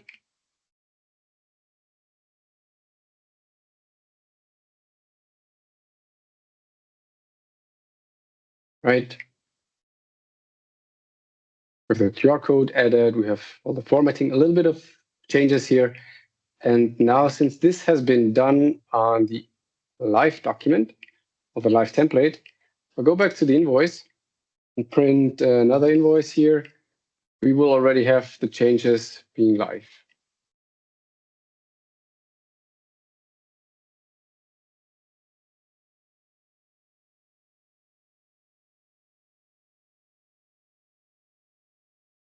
All right, so there is the barcode, and at the same time, there is the change that we did here. And of course, can be much more complex changes, but I think just choose a little bit of an example here. 2 things that I just wanted to briefly cover, since we're looking at the time. One thing that we have already used here without showing it is the archive. I will show that to you in a second. But at the same time, we can also use the print management. The print management is configured that it's going to send out an email with the combination of it being that the design is also word-based.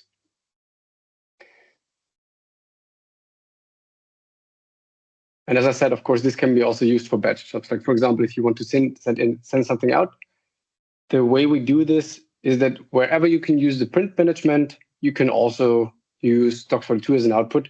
And we did this, if I have a look again at the sales invoice in our archive setup,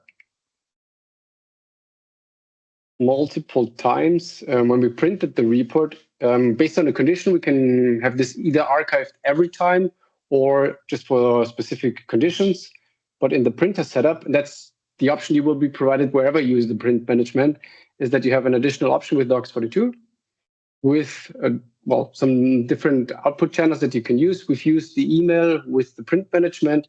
For the archive, we used the SharePoint. And if we have a look into what we have as an output here, of course, in the background, we have here configured which site it should be, the file name, what metadata it should also include. Then we can go back to our SharePoint and have a look into this library, because that's the very one that we've used for the output. You will see it includes the metadata from the data that we only see in D365, but now also have available here in the SharePoint.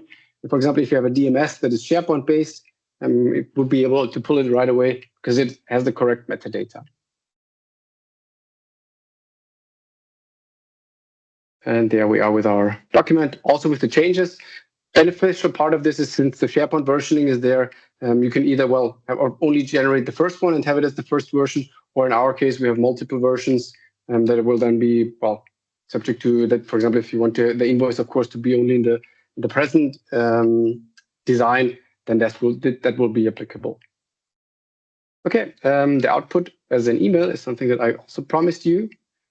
And we are in CET, so this is, of course, already an hour later, but it's the document that I just generated right away with the design in the email, as you can see, being the same as CI as the output document.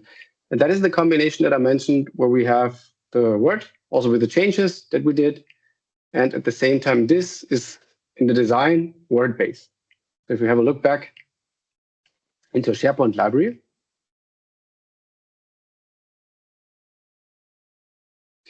you will be able to see again in our templates in the plot or the sales invoice that we have an email body that those that can design the actual reports can also design an email like we see here. So if we just have a quick view into the mail.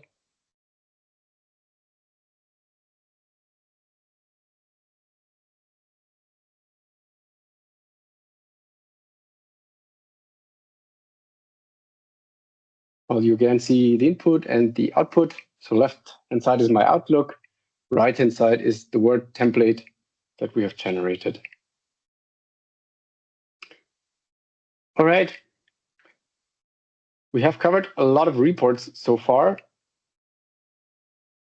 What also is a handy thing to be used is that we do not only rely on the reports, so not only on the data provider. Of course, we also can rely on data that we get from the data entities. And a very simple example is that, for example, we can, well, any entity that you can select here, we've done one where we repeat the vendors.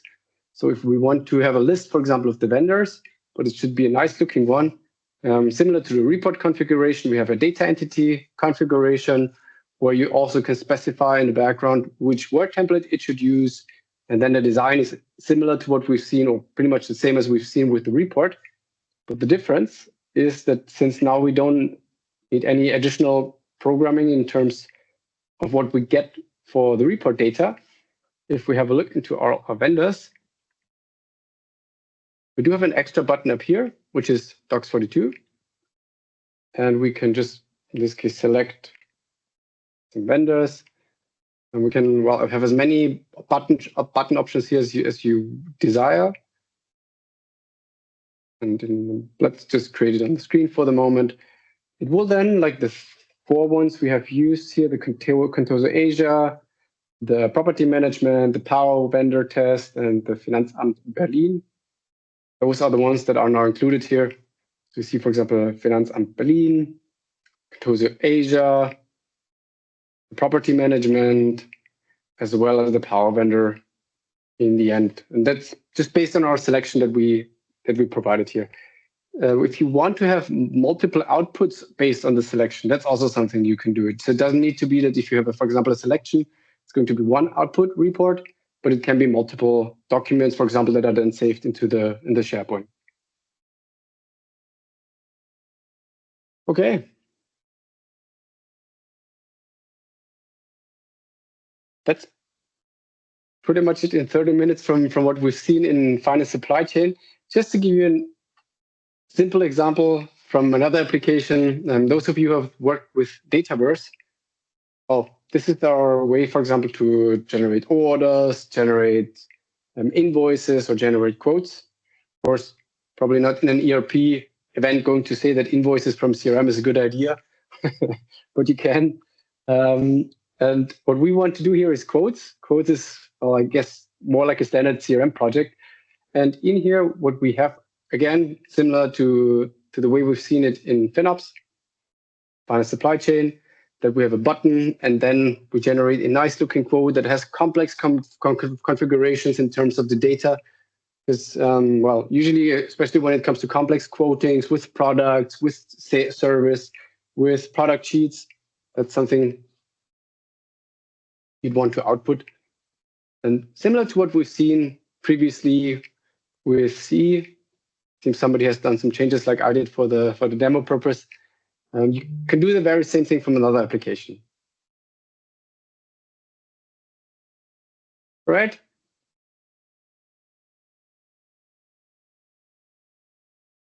I think we're pretty much there. Raz, do I have a little bit of time left?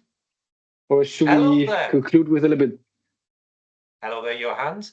There are a few questions in the chat, by the way. Shall I read them out to you? Absolutely, perfect. By the way, carry on if you want to. You've got another 5 minutes if you want to show anything else. And the questions are, first of all, there's one question by Alireza, which is, does Docs 42 support e-invoicing? And does it also support embedding a PDF attachment into specific reports, i.e. attaching a PDF to a packing slip report? Mm-hmm. So e-invoicing, yes. Either if you, for example, use the standards of the D365 and you want the output is the XML, where you want to embed the Docs42 report, that is something that is possible with the next version. We also provide an option, like I mentioned, with the XML. So you can define the XML that it's going to be, for example, a PEPAL or like in Germany, a Zugpferd. And then this can embed the output as a base64. We provide those two options. So e-invoicing is covered. And also if you want to include PDF attachments, two options to this. Either we have the Word document that we include with the design of the Word document, then it's going to be in the flow. But you can also attach PDFs, which are then just, for example, at the end or somewhere in between as an added PDF. So both is possible, depends on the scenario, which one is used. The Word input is frequently used when you also have data fields in the subdocument. And Hugo Cortez is asking, the Word templates can use related tables. Can Word templates use related tables? For example, a Word table with a purchase order number in text and a table with the order lines for that table. Yes. For example, if we jump back, so the relation would be that depending on what line item you have, that you add extra data to it. Did I understand that correctly? So the question is, let's just track that question again. It says the Word templates can be used for related tables. So basically linking related, for example, a Word table with purchase order number in text and a table with the order lines for that table. Hugo, if you could just rephrase that question, because it's not 100% clear what you're asking for there, because it's not clear if you're referring to a Word table, as in what is the data source for that Word table that he's referring to in the question. But it's saying it's with a purchase order number in text and a table with the order lines for that table. So that's what he's saying. So basically, obviously, the order lines came from obviously F&O. Obviously, so this Word table that he's referring to and the text for the purchase order number, it'll be interesting to know what's the data source for those. But that's what he's asking. Are Word templates, can they be used for related tables? If it's going to be that you have, even if it's separate data sources, so let's say you have, for example, that the purchase order would then connect to another entity or another, let's say, entity, even if from Dataverse, or it could be an entity from CE, from FinOps, then they can be related.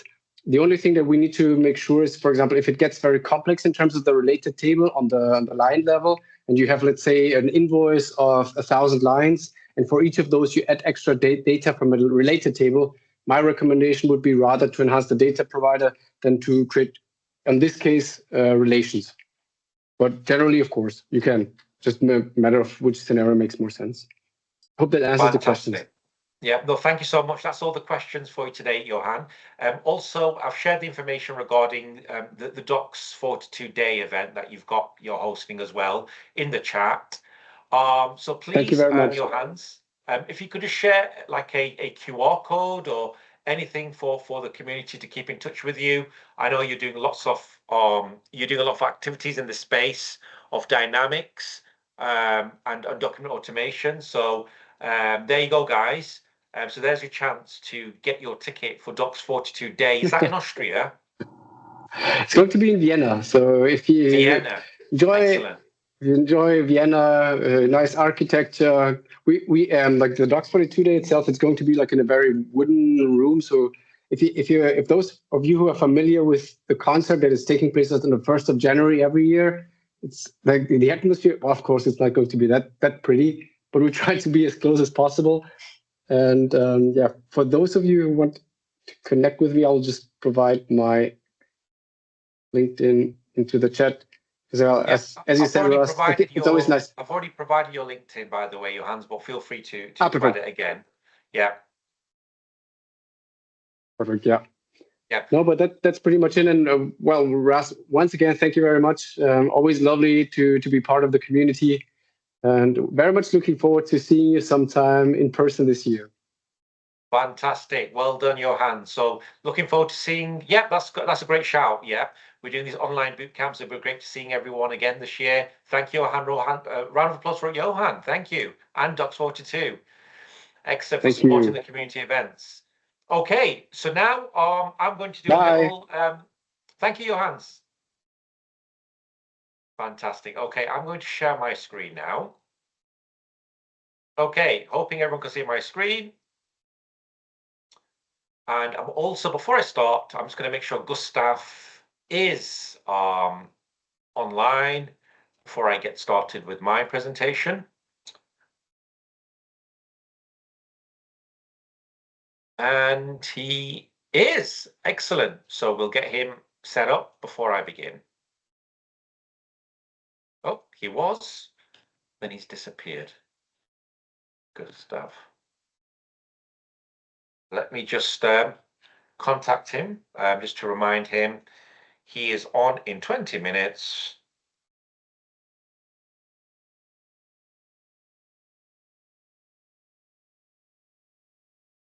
Oh, there we go. Gustav is online. Fantastic. So Gustav's online. So he will be joining in 20 minutes time. Okay, so you can all see my screen now. Switch my camera on. Okay, so far we are about halfway through the event now of the Finance Bootcamp. And obviously Ramit's done his Whirlwind Tour. By the way, there was a lot of questions regarding Ramit's Whirlwind Tour, and that prompting Billur and Ramit and myself to have a conversation regarding your questions, because there were so many questions about fundamental financial accounting questions that we will be announcing another bootcamp day in addition to all the ones we have announced already. Okay, and everyone as part of the finance who've registered for the Finance Bootcamp are going to be invited to it. This bootcamp will be purely focused on financial accounting concepts, because what Ramit showed earlier, obviously a lot of people got scared and got really confused because there was so much to cover. So the good news is that we will be having a more deep dive on accounting concepts. Because we're dealing with enterprise solution here. There's just so much to cover. So that's the good news. And everyone who's registered today, you will be receiving an email for that particular bootcamp. That bootcamp, most likely it won't be on a Thursday, just letting you know. It's probably going to be on a Saturday or a Sunday, because we're already fully booked for the boot camps for the rest of this month and the next month. So what we decided to do was fit it in on a Sunday, so that you could all focus on that, because we won't have time to schedule it on any other day. So that's a bit of an update. Thanks, Billur and Ramit, for that feedback, just because of the sheer questions. So that's where your Q&A is really good, right, guys? So your questions that you're asking it's like a feedback loop. The questions that you ask help us to gauge what you need to know. And that's how we're doing this, right? Okay. So then Obviously, Andre's covered legal entities and sequence numbers, which is a very important fundamental concept for setting up for F&O. You just saw your hands. So let's talk about the actual architecture. Okay, here we go. So when we are provisioning Dynamics 365 F&O, what are we provisioning? Well, the first thing that's provisioned is the Azure SQL databases. So when you provision the environment, obviously you've got the Azure data centers, it's got all its scalable resource groups, and the most important thing for F&O is obviously its databases. We're dealing with an enterprise solution here. We're dealing with a solution that deals with processing millions and millions of transactions. So this is why the database layer is such an important aspect of F&O.